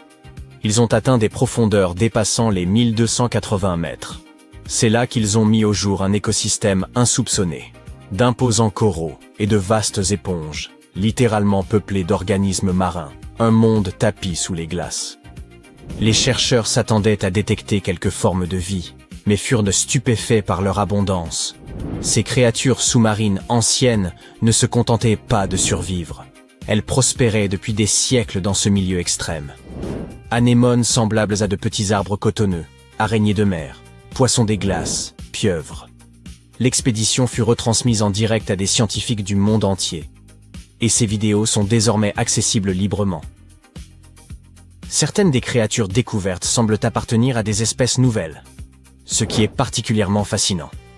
En 2025, il est fort probable que l'Antarctique abrite encore des espèces inconnues, dont certaines pourraient être endémiques à cette région. Cette singularité s'explique par l'isolement extrême du continent, séparé du reste du monde depuis des millions d'années par le courant circumpolaire antarctique, comparable à de vastes douves encerclant un château fort. Même si ces espèces ne s'avéraient pas inédites, les chercheurs ont tout de même identifié des escargots, des vers polychètes munis de soie, de minuscules crabes et autres crevettes, ainsi qu'une rare variété de méduses fantômes, dont l'apparence évoque un monde étranger. Leur nom scientifique, Stygiomedusa gigantea, étant par trop complexe, on l'appellera simplement méduse fantôme géante. Cette dernière est d'une taille impressionnante. Son ombrelle, cette partie ronde en forme de cloche, peut excéder 1 mètre de diamètre. Elle possède également 4 bras traînants, dont chacun peut atteindre 10 mètres, soit la longueur approximative d'un autobus scolaire. Bien que le tout premier spécimen ait été capturé dès 1899, il fallut attendre 60 ans pour reconnaître en cette créature une espèce totalement distincte. La méduse fantôme présente un corps translucide aux reflets violacés, lui conférant une allure spectrale. À la place des tentacules traditionnels, elle possède de longs bras rubanés qui lui permettent d'attraper ses proies et de les acheminer vers sa bouche, située en son centre. Bien que dépourvues de cerveau, ces méduses ont étonné les chercheurs par leur comportement. La méduse fantôme géante semblait mouvoir ses bras avec lenteur et précision, surtout lorsqu'elle traversait d'étroits passages sur le fond marin. Elle paraissait agir avec prudence, de manière presque intentionnelle. Une telle attitude intrigue. Aurait-on affaire à une créature dotée d'une forme de sensibilité? Voilà de quoi susciter le malaise. Les méduses disposent d'un réseau nerveux rudimentaire, mais pas d'un véritable cerveau. Pourtant, les mouvements fluides et contrôlés de la méduse fantôme ont amené les scientifiques à penser qu'elle pourrait être plus intelligente, voire mieux coordonnée que les espèces connues. L'étudier permettrait de mieux comprendre comment des êtres dénués de cerveau peuvent malgré tout explorer, réagir et s'adapter à des environnements aquatiques complexes. Lors de l'exploration des profondeurs antarctiques, l'équipe a fait la rencontre de petites créatures fascinantes appelées polychètes. De nombreuses espèces variées de ces vers évoluent dans les zones extrêmement froides et profondes de l'océan. Leur corps segmenté est orné de minuscules soies disposées le long de leurs flancs, qui leur servent à se déplacer, à percevoir leur environnement et même à se défendre contre les dangers. Un exemple remarquable est l'Eulagiska gigantea, qui habite les eaux glaciales et abyssales, et dont les soies dorées étincelantes lui confèrent une allure particulièrement élégante. Durant leur expédition sous-marine, les chercheurs ont également découvert d'impressionnantes éponges aux formes évoquant de grands vases. Ces organismes, dont la croissance est notoirement lente, doivent leur gigantisme à une présence continue sur place, s'étalant sur plusieurs siècles, voire davantage.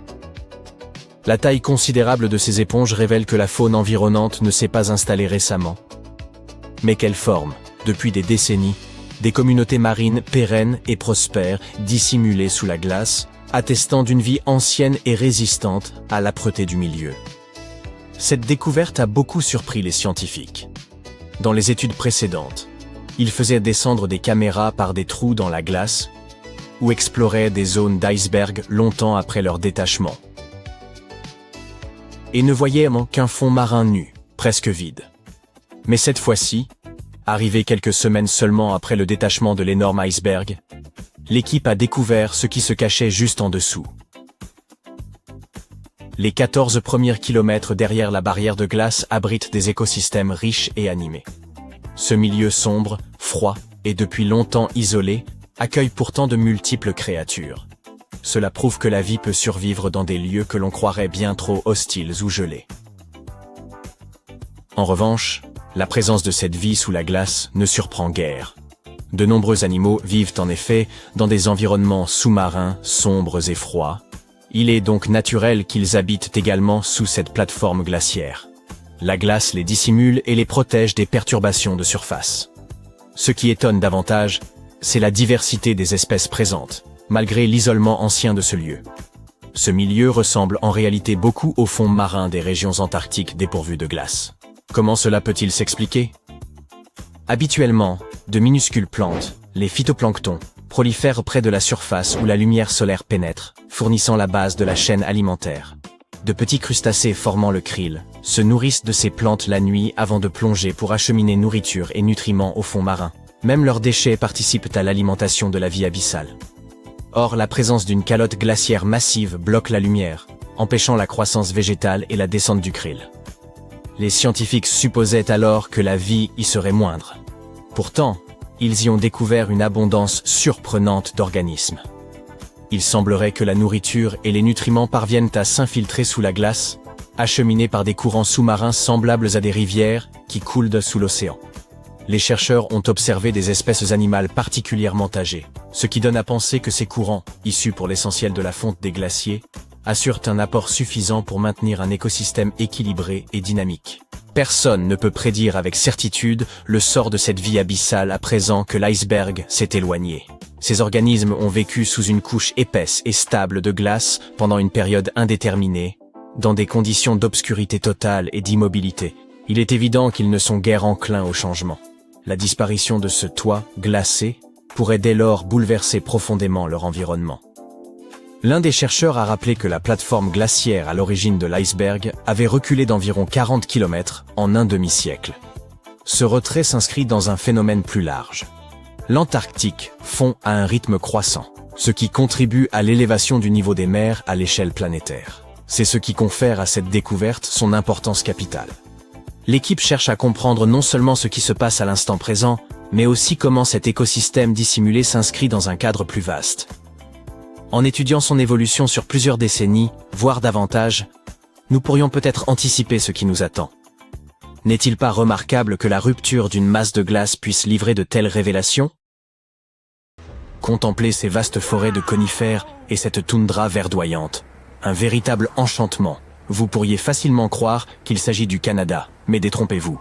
Nous parlons ici de l'Antarctique, tel qu'il existait il y a 34 millions d'années. Alors, comment ce lieu est-il devenu le désert glacé que nous connaissons aujourd'hui?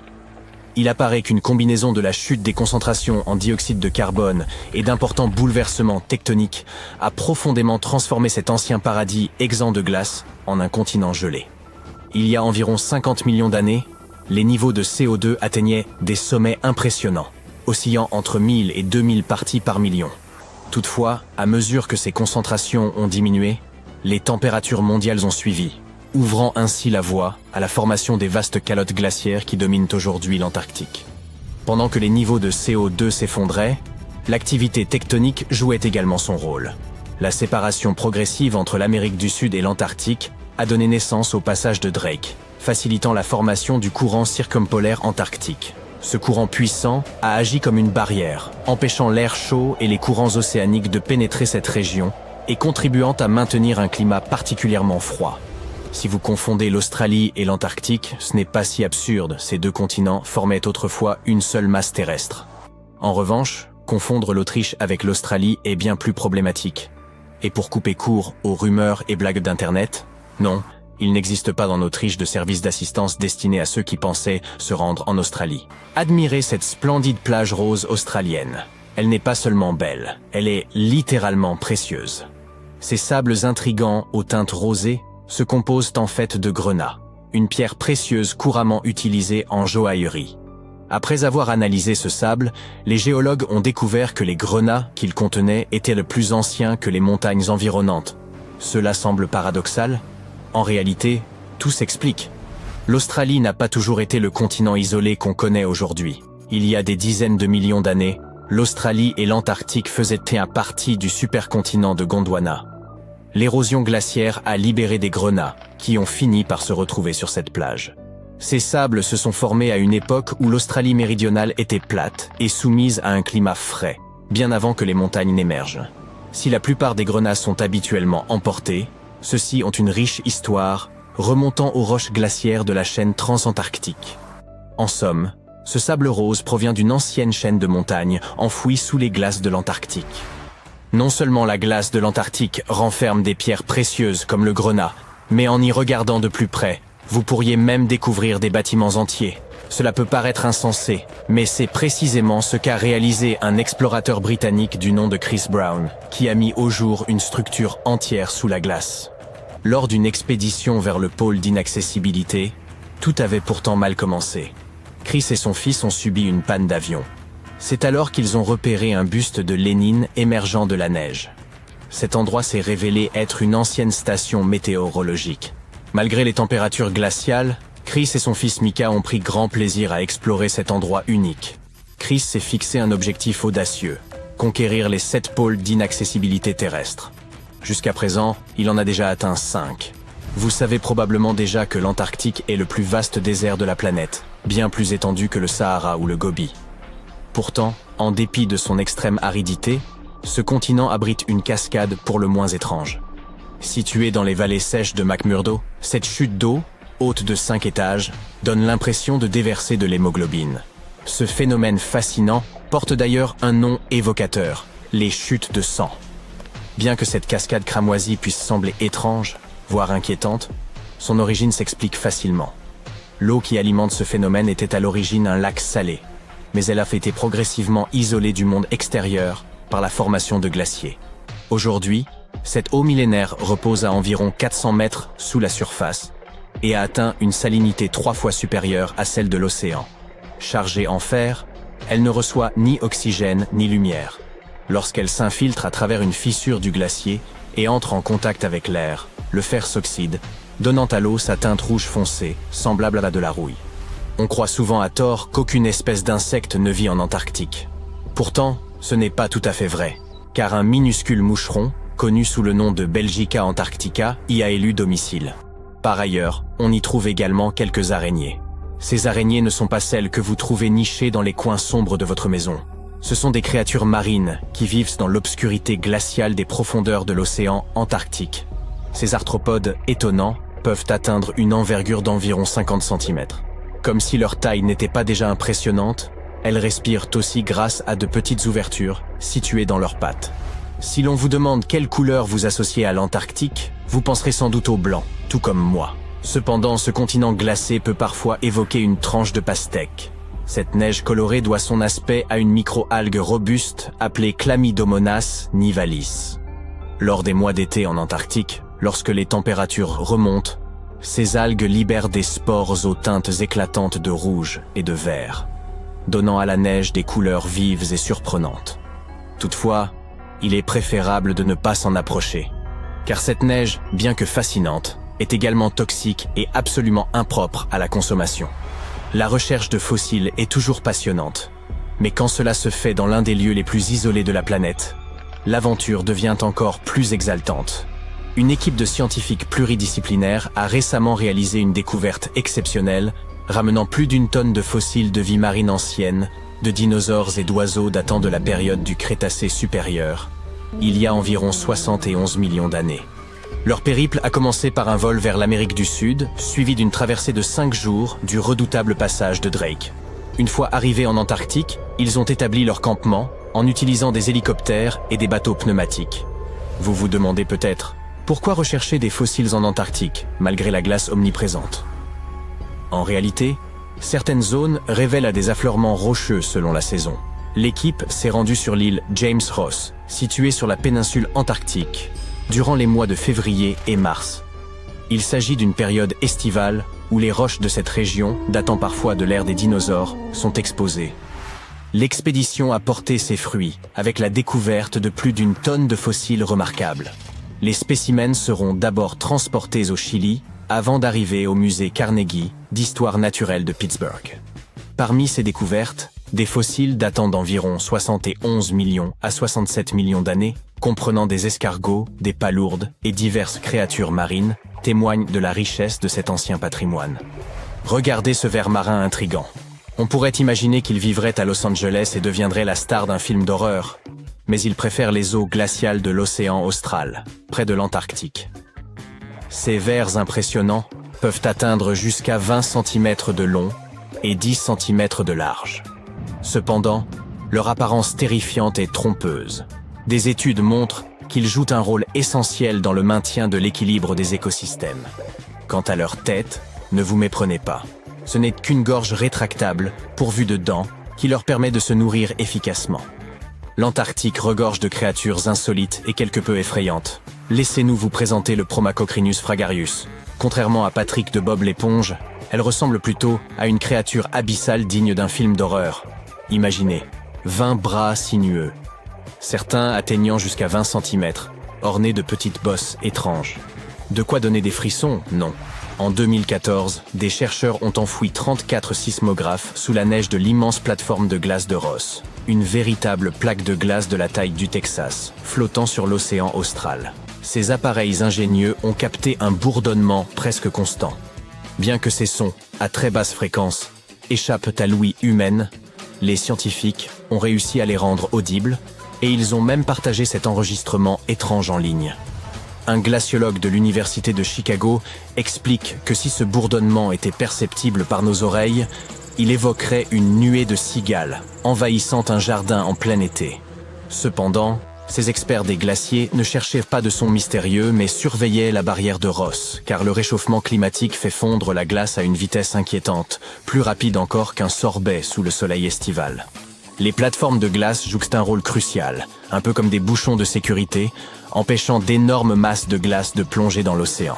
Mais alors, en 2011, des chercheurs chiliens ont mis au jour en Antarctique un fossile singulier, évoquant un ballon de football écrasé. Pendant près de 10 ans, ce spécimen est resté sans étiquette spécifique, posé sur une étagère du Musée national d'histoire naturelle du Chili. Dans le musée, on l'appelait « La Chose », un surnom inspiré de son apparence digne d'un film de science-fiction. Lorsqu'ils ont finalement pu analyser ce fossile énigmatique, les scientifiques ont découvert qu'il s'agissait en réalité d'un œuf géant à coquille molle, vieux d'environ 66 millions d'années. Cet œuf mesure plus de 28 cm de long pour 18 cm de large. À titre de comparaison, un œuf de poule standard excède à peine 6 cm, tandis qu'un œuf d'autruche avoisine les 15. Ainsi, La Chose s'est vue attribuer le titre de plus grand œuf à coquille molle jamais découvert et de deuxième plus grand œuf animal connu à ce jour. Le seul œuf plus imposant était celui de l'oiseau-éléphant de Madagascar, une espèce disparue qui mesurait 1,5 fois la taille de Michael Jordan, soit 3 mètres. L'oiseau, bien sûr, pas l'œuf. Cet œuf, découvert en Antarctique, est également remarquable car il représente le premier œuf fossile mis au jour dans cette région du globe. La créature qui l'a pondu devait être un reptile marin gigantesque, tel que le mosasaure. Cette hypothèse étonne, car la plupart des scientifiques pensaient que ces animaux ne pondaient pas d'œufs. Cette découverte pourrait donc profondément modifier notre compréhension de ces créatures. Enfin, cet œuf est unique en raison de sa coquille fine et dépourvue de pores, un trait qui le distingue des œufs de dinosaures, typiques. Son apparence rappelle davantage celle des œufs de lézard ou de serpent, bien qu'ils proviennent d'un animal colossal apparenté à ces espèces. Aucun dinosaure ou reptile volant connu de cette époque et de cette région ne semble capable de pondre un œuf aussi énorme. Tout porte donc à croire qu'il s'agit bien d'un mosasaure, bien qu'il soit impossible d'en être totalement certain. Les scientifiques ont mené des recherches approfondies, étudiant 259 espèces de reptiles actuels, comme les lézards et les serpents, ainsi que leurs œufs. Grâce à ces analyses, ils ont estimé que la créature ayant pondu cet œuf devait mesurer au moins 7 mètres de long, sans inclure la queue, soit un monstre un peu plus grand qu'une girafe adulte.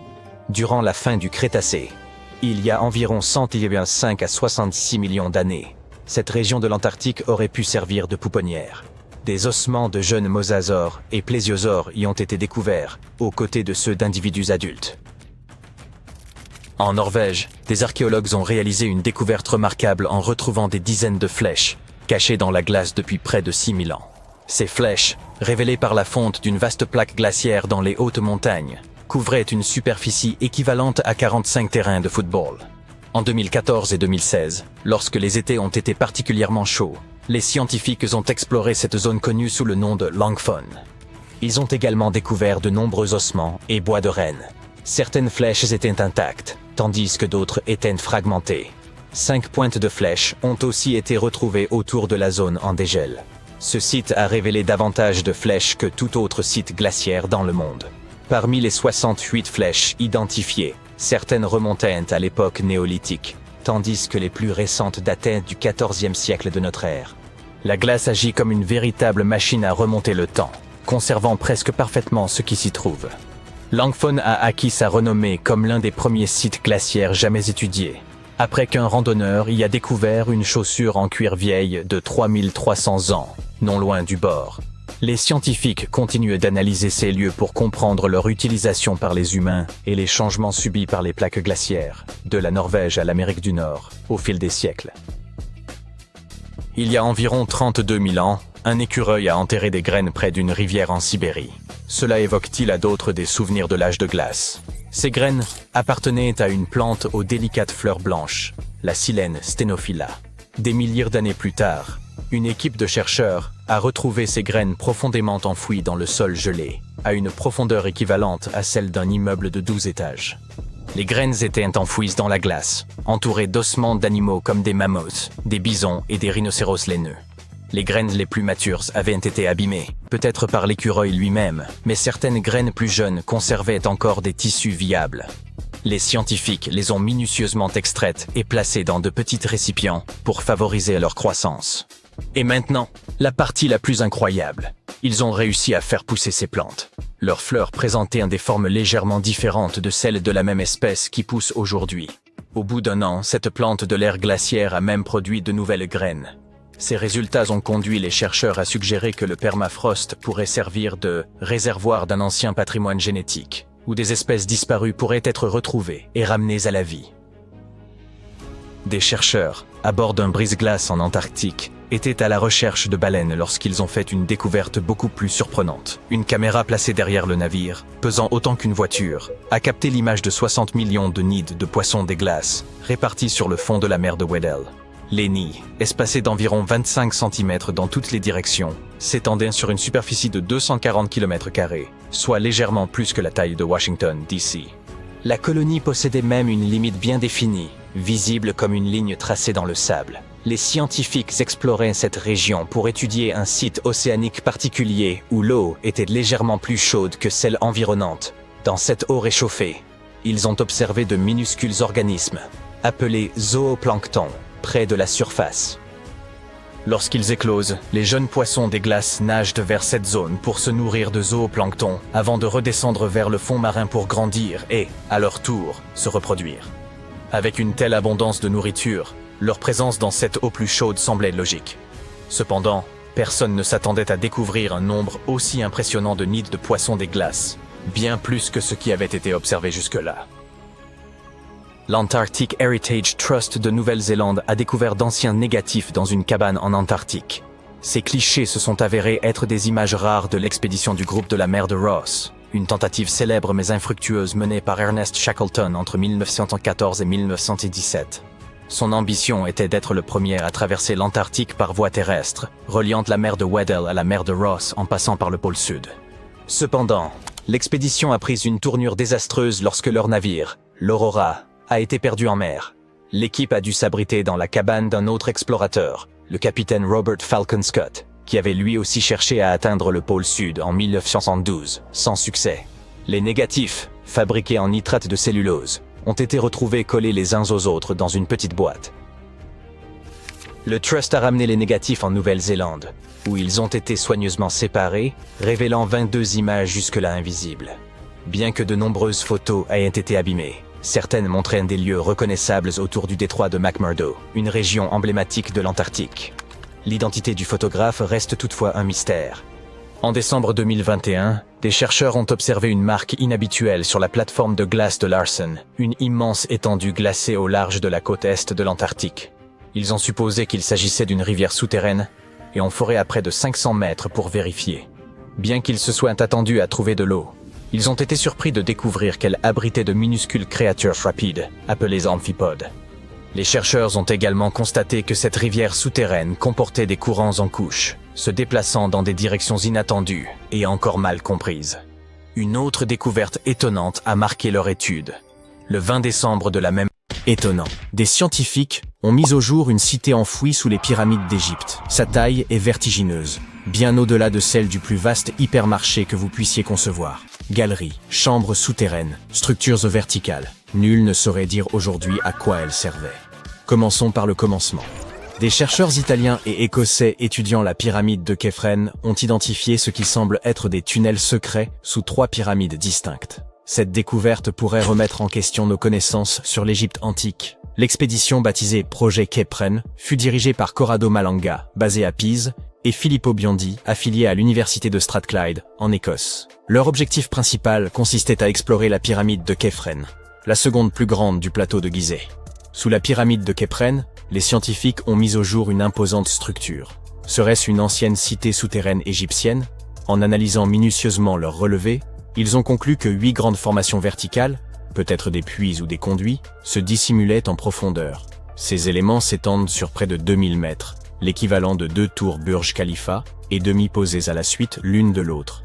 Un indice saisissant de l'ampleur de la découverte. Ces puits descendent également à environ 610 mètres sous terre, ce qui dépasse largement la profondeur des stations de métro les plus profondes au monde, qui excèdent rarement les 120 mètres. De forme cylindrique, ils sont bordés d'escaliers en spirale, évoquant les tours d'un ancien château gothique. Ils mènent à 2 vastes chambres aux contours inhabituels. S'agirait-il de cubes ou de vasques géantes? Chacune semble mesurer plus de 80 mètres de diamètre. Bien que ces structures aient désormais été identifiées, leur fonction première demeure totalement inconnue. Souhaitez-vous une révélation encore plus troublante? L'équipe est convaincue que des accès similaires existeraient sous chacune des 3 pyramides. Autrement dit, elles pourraient être interconnectées par un réseau secret de tunnels, de galeries et de salles enfouies. Et plus bas encore, à près de 1200 mètres sous la surface, d'autres structures, encore non répertoriées, pourraient sommeiller dans les profondeurs. Et cela ne contribue-t-il pas à nourrir le mystère? L'élément le plus saisissant reste peut-être cette hypothèse formulée par certains chercheurs. Les structures dissimulées autour des pyramides de Gizeh pourraient coïncider avec les légendaires salles d'Amonti. Dans la mythologie égyptienne, ce lieu est décrit comme l'ultime étape des mourants, où l'âme, durant 3 jours, est soumise à un jugement rigoureux et affronte ses terreurs les plus profondes. Mais comment les chercheurs ont-ils pu localiser ces cavités invisibles? Pour ce faire, ils ont mobilisé 2 satellites situés à 680 km d'altitude. En dirigeant des ondes radar vers le plateau de Gizeh, ils ont obtenu des images d'une extrême précision, ensuite recomposées, pour former une modélisation tridimensionnelle du réseau souterrain, incluant les puits récemment découverts. Grâce à la technologie radar à synthèse d'ouverture, ou SAR, capable de traverser la roche, l'équipe a repéré 5 petites structures ressemblant à des salles, dissimulées profondément au sein de la pyramide. L'une d'elles contenait un sarcophage que l'on croyait autrefois être celui du pharaon Képhren. Hypothèse qui fut largement admise jusqu'à cette nouvelle analyse. Aujourd'hui, les scientifiques estiment que cette interprétation était erronée. Le tombeau véritable se situerait sans doute ailleurs. Il reste que ces 5 chambres, jusque-là inconnues, furent révélées uniquement grâce aux récentes explorations radar. Elles semblent disposées en plein cœur de la pyramide, reliées par des corridors souterrains qui s'enfoncent dans le plus bas. Certains avancent que ces galeries pourraient mener à d'autres chambres, ou puits dissimulés, possiblement âgés de plus de 4500 ans, et susceptibles d'éclairer les énigmes encore irrésolues des civilisations antiques. Les premières analyses suggèrent que cet espace enfoui est bien plus complexe qu'une simple succession de salles vides. Il se pourrait qu'un grand nombre de structures soient enfouies à proximité des pyramides de Gizeh. Comment l'expliquer ? Certains indices suggèrent que l'ensemble comprend des zones excavées, parcourues d'escaliers en spirale qui s'enfoncent davantage. En affinant les images captées, il serait possible de révéler l'existence d'un vaste réseau souterrain, peut-être même les vestiges d'une ville entière, ensevelie sous le plateau. Malgré l'enthousiasme suscité par ces révélations, nombreux sont ceux qui demeurent sceptiques quant à l'existence réelle de cette cité souterraine. Le manque de validation scientifique par des pairs alimente leurs doutes, incitant plusieurs archéologues et spécialistes en imagerie radar à remettre en cause la fiabilité de ces affirmations. Selon eux, les outils employés pour effectuer ces relevés ne posséderaient peut-être pas la précision technique nécessaire pour restituer des images aussi élaborées de ce qui gît sous la surface. Selon eux, les 5 petites chambres repérées à faible profondeur pourraient n'être que des formations naturelles, d'autant que cette région revêtait déjà une importance rituelle bien avant l'édification des pyramides. Certains vont jusqu'à rejeter totalement le recours aux technologies radar dans un tel contexte, les qualifiant de méthodes non validées sur le plan scientifique et mettant en doute leur fiabilité. Cette découverte a également ravivé les débats autour des traditions mythologiques égyptiennes et de la possible présence de manuscrits anciens enfouis sous le plateau de Gizeh. La configuration des chambres nouvellement identifiées rappelle en effet celle que décrivent les récits sur la légendaire salle des archives, un espace mythique censé préserver le savoir primordial des premiers Égyptiens. Si cela venait à se confirmer, ces découvertes pourraient bouleverser la perception que l'on a de la topographie sacrée de l'Égypte. En outre, l'existence de cette cité perdue sous la pyramide pourrait constituer une preuve tangible de structures souterraines, jusqu'alors insoupçonnées. C'est pour cela que l'équipe du projet Kephren est impatiente d'entamer les fouilles permettant de vérifier ces hypothèses. Toutefois, obtenir l'aval des autorités égyptiennes constitue un processus ardu. Les résultats devront encore passer l'épreuve d'une évaluation par des spécialistes avant d'être validés par le monde académique. D'ailleurs, cette découverte archéologique fait suite à une autre annonce, celle de la mise au jour d'une structure insolite sous la nécropole royale de Gizeh, que certains chercheurs soupçonnent de ne pas être d'origine naturelle. Grâce à des techniques de télédétection, les archéologues ont mis au jour une étrange structure souterraine en forme de L, enfouie dans le cimetière ouest de Gizeh. Cette section est réputée pour renfermer les tombes de membres de la royauté ainsi que de hauts dignitaires. Nombre de ces sépultures sont surmontées de mastabas, des édifices rectangulaires en pierre ou en briques de limon, coiffés d'un toit plat. Or, en plein centre de cette nécropole, subsiste une portion dépourvue de toute structure visible en surface. Pour examiner cette zone encore inexplorée, les chercheurs ont recours à la tomographie de résistivité électrique, ERT, et au radar à pénétration de sol, GPR. L'ERT repose sur l'injection de courant dans le sol et sur la mesure de leur résistance afin de révéler d'éventuelles anomalies.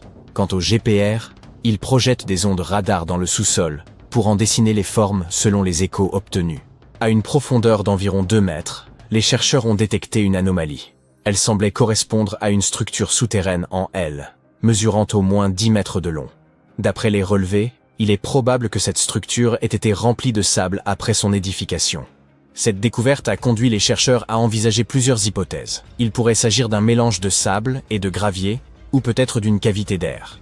L'anomalie a été classée comme hautement résistive, ce qui suggère une origine non naturelle. Le professeur Motoyuki Sato, auteur principal de l'étude et enseignant à l'université de Tohoku, souligne que la netteté des contours appuie l'idée d'une structure artificielle.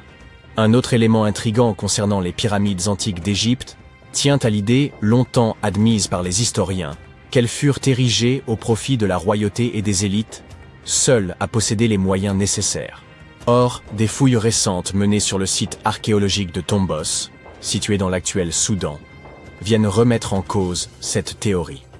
Il se pourrait que les pyramides de Tombos aient accueilli, aux côtés des élites, les dépouilles de travailleurs de rang modeste.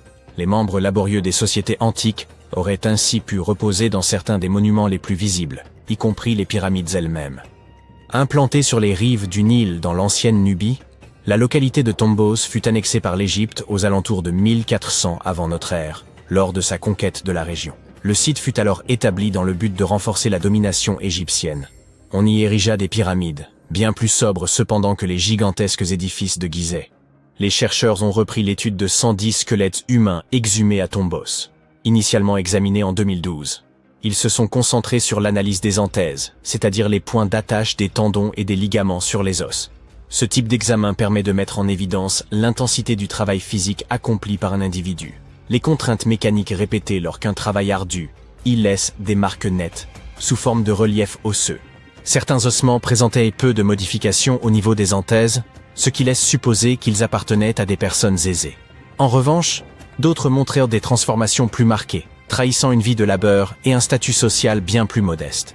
Ces résultats pourraient profondément remettre en cause les idées reçues sur les sépultures pyramidales, notamment l'hypothèse selon laquelle seuls les puissants accédaient à ces tombeaux prestigieux. Cette récente étude suggère que des individus d'humbles conditions auraient eux aussi pu se trouver. Les archéologues viennent de mettre au jour les vestiges d'une cité perdue depuis des millénaires, dissimulée dans le sud-est de l'Europe. Ils étaient convaincus qu'il ne s'agissait que d'un ancien avant-poste défensif, mais de nouvelles fouilles bouleversent radicalement cette interprétation. Ils estiment désormais que ce site pourrait être la cité perdue de Lynceus, capitale de l'ancienne Lyncestide liée à Alexandre le Grand, l'homme qui transforma l'histoire. Les ruines se situent près du petit village de Tchernobouki, en Macédoine du Nord.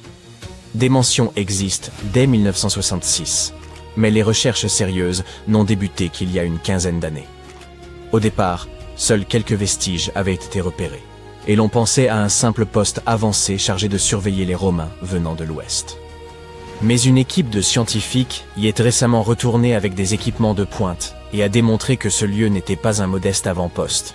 En explorant le sous-sol, les chercheurs ont établi que l'acropole, colline plane dont le sommet supporte les ruines, possédait assez de salles et d'infrastructures pour abriter une véritable ville à l'intérieur des remparts. Le site couvre environ 28 000 mètres carrés, et près de 10 000 habitants y vivaient à son apogée. Ils ont aussi mis au jour un atelier textile et de nombreux objets, dont une monnaie à l'effigie d'Alexandre le Grand, des haches, des pièces de jeu, une lampe à huile et une petite poterie ornée d'un cœur. L'une des découvertes les plus remarquables est un billet de théâtre en argile réutilisable, caractéristique de la Macédoine du Nord. Cela suggère fortement la présence d'un théâtre, probablement installé dans l'un des grands édifices. Les spécialistes pensaient autrefois que la cité remontait au règne du roi Philippe V. Mais désormais, grâce à la monnaie et surtout aux outils anciens, ainsi qu'aux fragments de poterie mis au jour, ils estiment que des populations pourraient y avoir vécu dès l'âge du bronze, entre 3300 et 1200 avant notre ère. La Lyncestide et l'ensemble de la Haute-Macédoine connaissaient un climat rude, marqué par des hivers froids et pluvieux et des étés brûlants. L'existence y était difficile et se résumait souvent à une lutte pour la survie. Les habitants de la région étaient principalement des pasteurs nomades, contraints de se déplacer au fil des saisons. Ils parcouraient le territoire avec leurs troupeaux de bovins, de chèvres et de moutons, à la recherche des pâturages les plus favorables. À cette époque, la Macédoine occupait une position marginale dans le monde grec. Elle relevait en partie de la culture hellénique, mais les grandes cités-États, comme Athènes et Sparte, ne la reconnaissaient pas pleinement.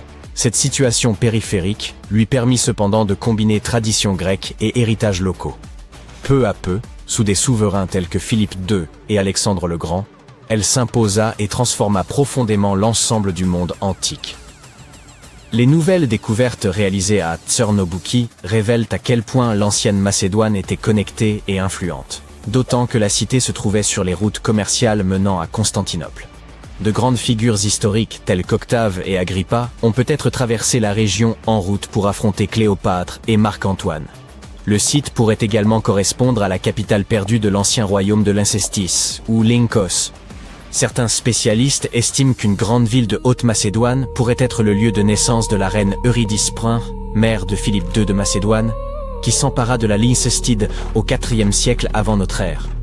Le royaume de Macédoine devint alors indépendant. Et c'est dans ce contexte que le fils de Philippe II, Alexandre, accéda plus tard au trône du royaume macédonien. Fidèle à sa renommée, il édifia en seulement 13 ans l'un des plus vastes empires de l'histoire.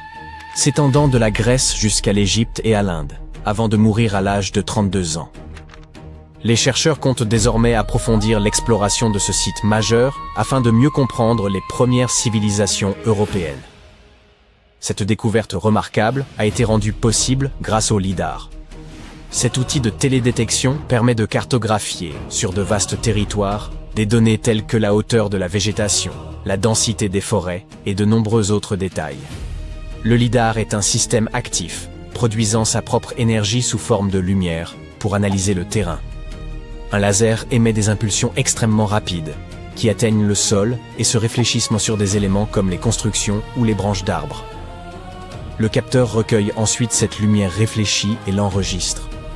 En mesurant le temps nécessaire au trajet aller-retour de la lumière, il devient possible de calculer la distance parcourue, puis de déterminer avec précision l'altitude de chaque point du relief.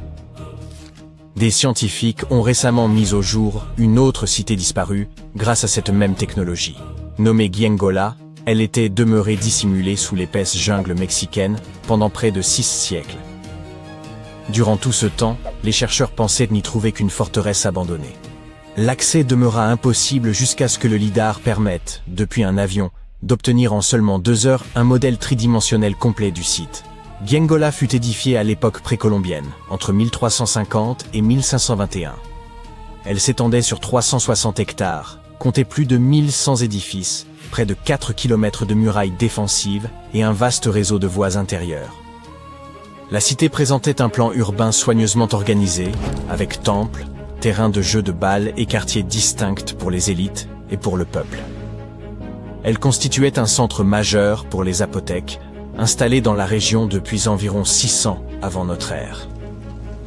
Les familles y vivaient dans des maisons disposées autour de larges patios centraux, entourés de pièces, qu'elles agrandissaient au fil du temps et des naissances. Enserrés par les montagnes, les habitants exploitaient chaque parcelle constructible des pentes et utilisaient même le drainage naturel pour s'approvisionner en eau. Leur savoir-faire apparaît remarquable, nombre de constructions étant encore debout aujourd'hui. Mais au début du XVIe siècle, le manque d'eau potable et de terres agricoles les contraignit à se déplacer vers Tehuantepec.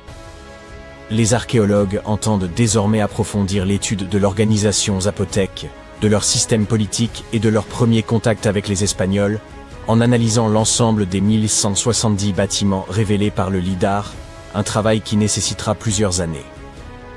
Une autre découverte récente, issue de la même technologie novatrice, concerne une immense cité antique longtemps dissimulée sous l'épaisse canopée de la forêt amazonienne.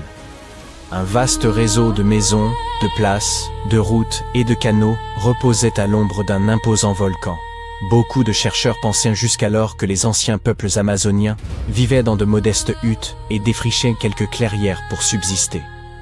Or cette ville, fondée il y a 2500 ans et occupée durant près d'un millénaire, a infirmé cette vision et profondément modifié les certitudes.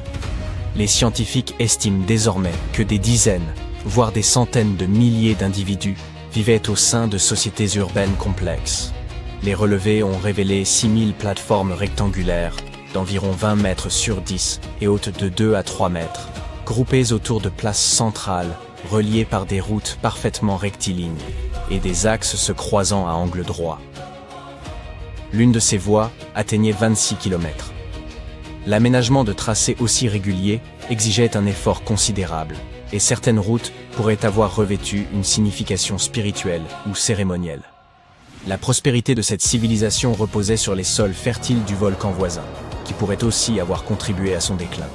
Des fossés défensifs signalent en outre des menaces extérieures, peut-être des tentatives d'intrusion.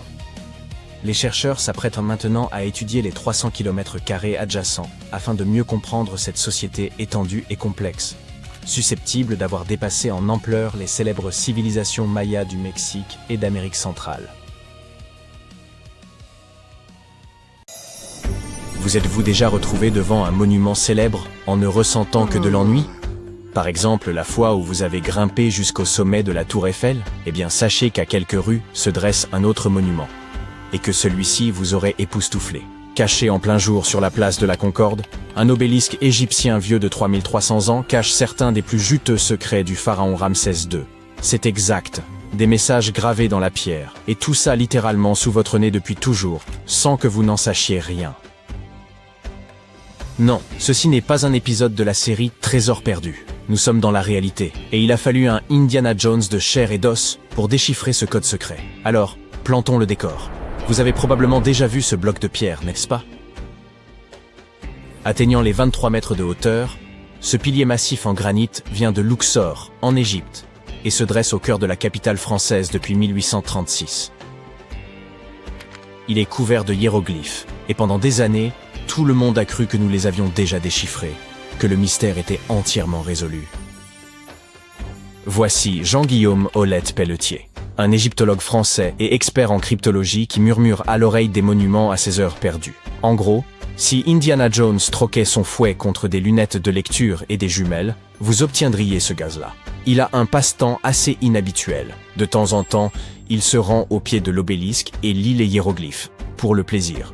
Oui, il peut les lire couramment. Et vous, quel est votre passe-temps favori? Jusqu'en 2021, les experts croyaient que les inscriptions sur l'obélisque étaient dédiées au dieu Ammon, ou Ammon-Ré pour les intimes, et Horus, vous savez, le dieu du ciel à tête de faucon, avec des parents ultra célèbres, Osiris et Isis.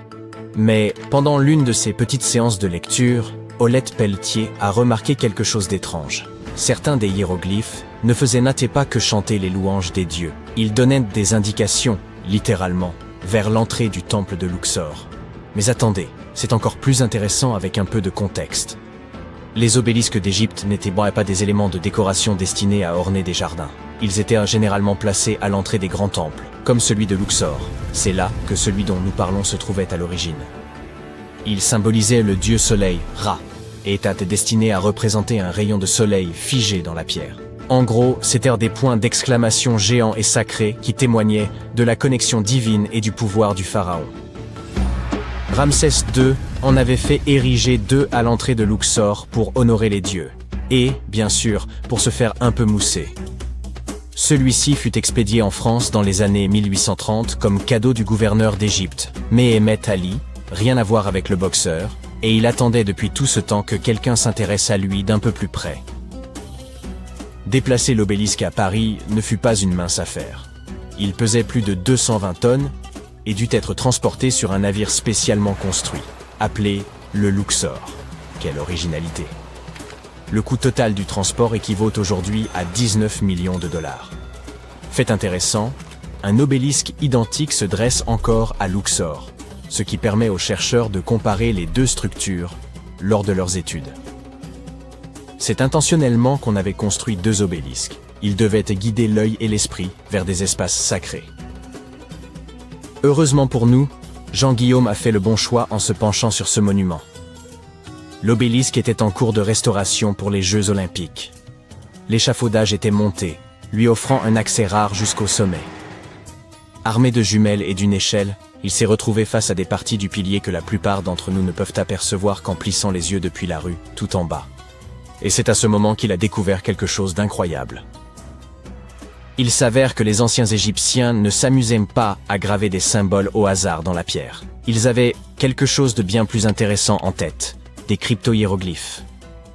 Il s'agissait d'une forme d'écriture spéciale, un code utilisé exclusivement pour les messages les plus sacrés.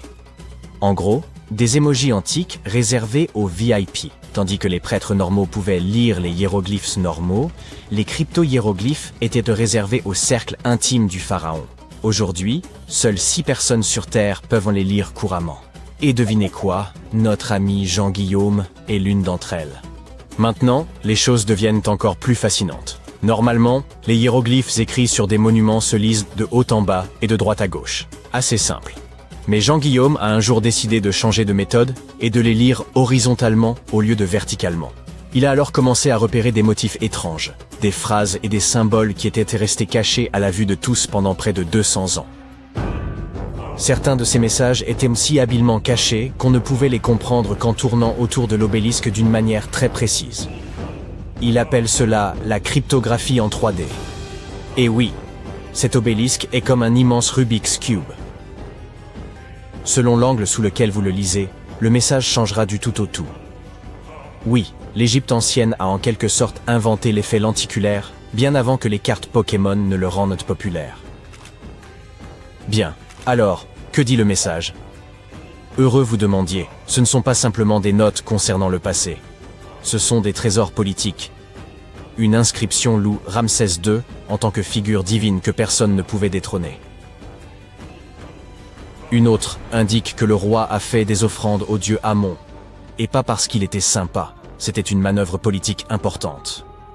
À l'époque, religion et pouvoir étaient totalement imbriqués. Du coup, exhiber sa connexion divine revenait à lancer une campagne de relations publiques. Sauf qu'au lieu de tweets, ils utilisaient des monuments de pierre de 200 tonnes.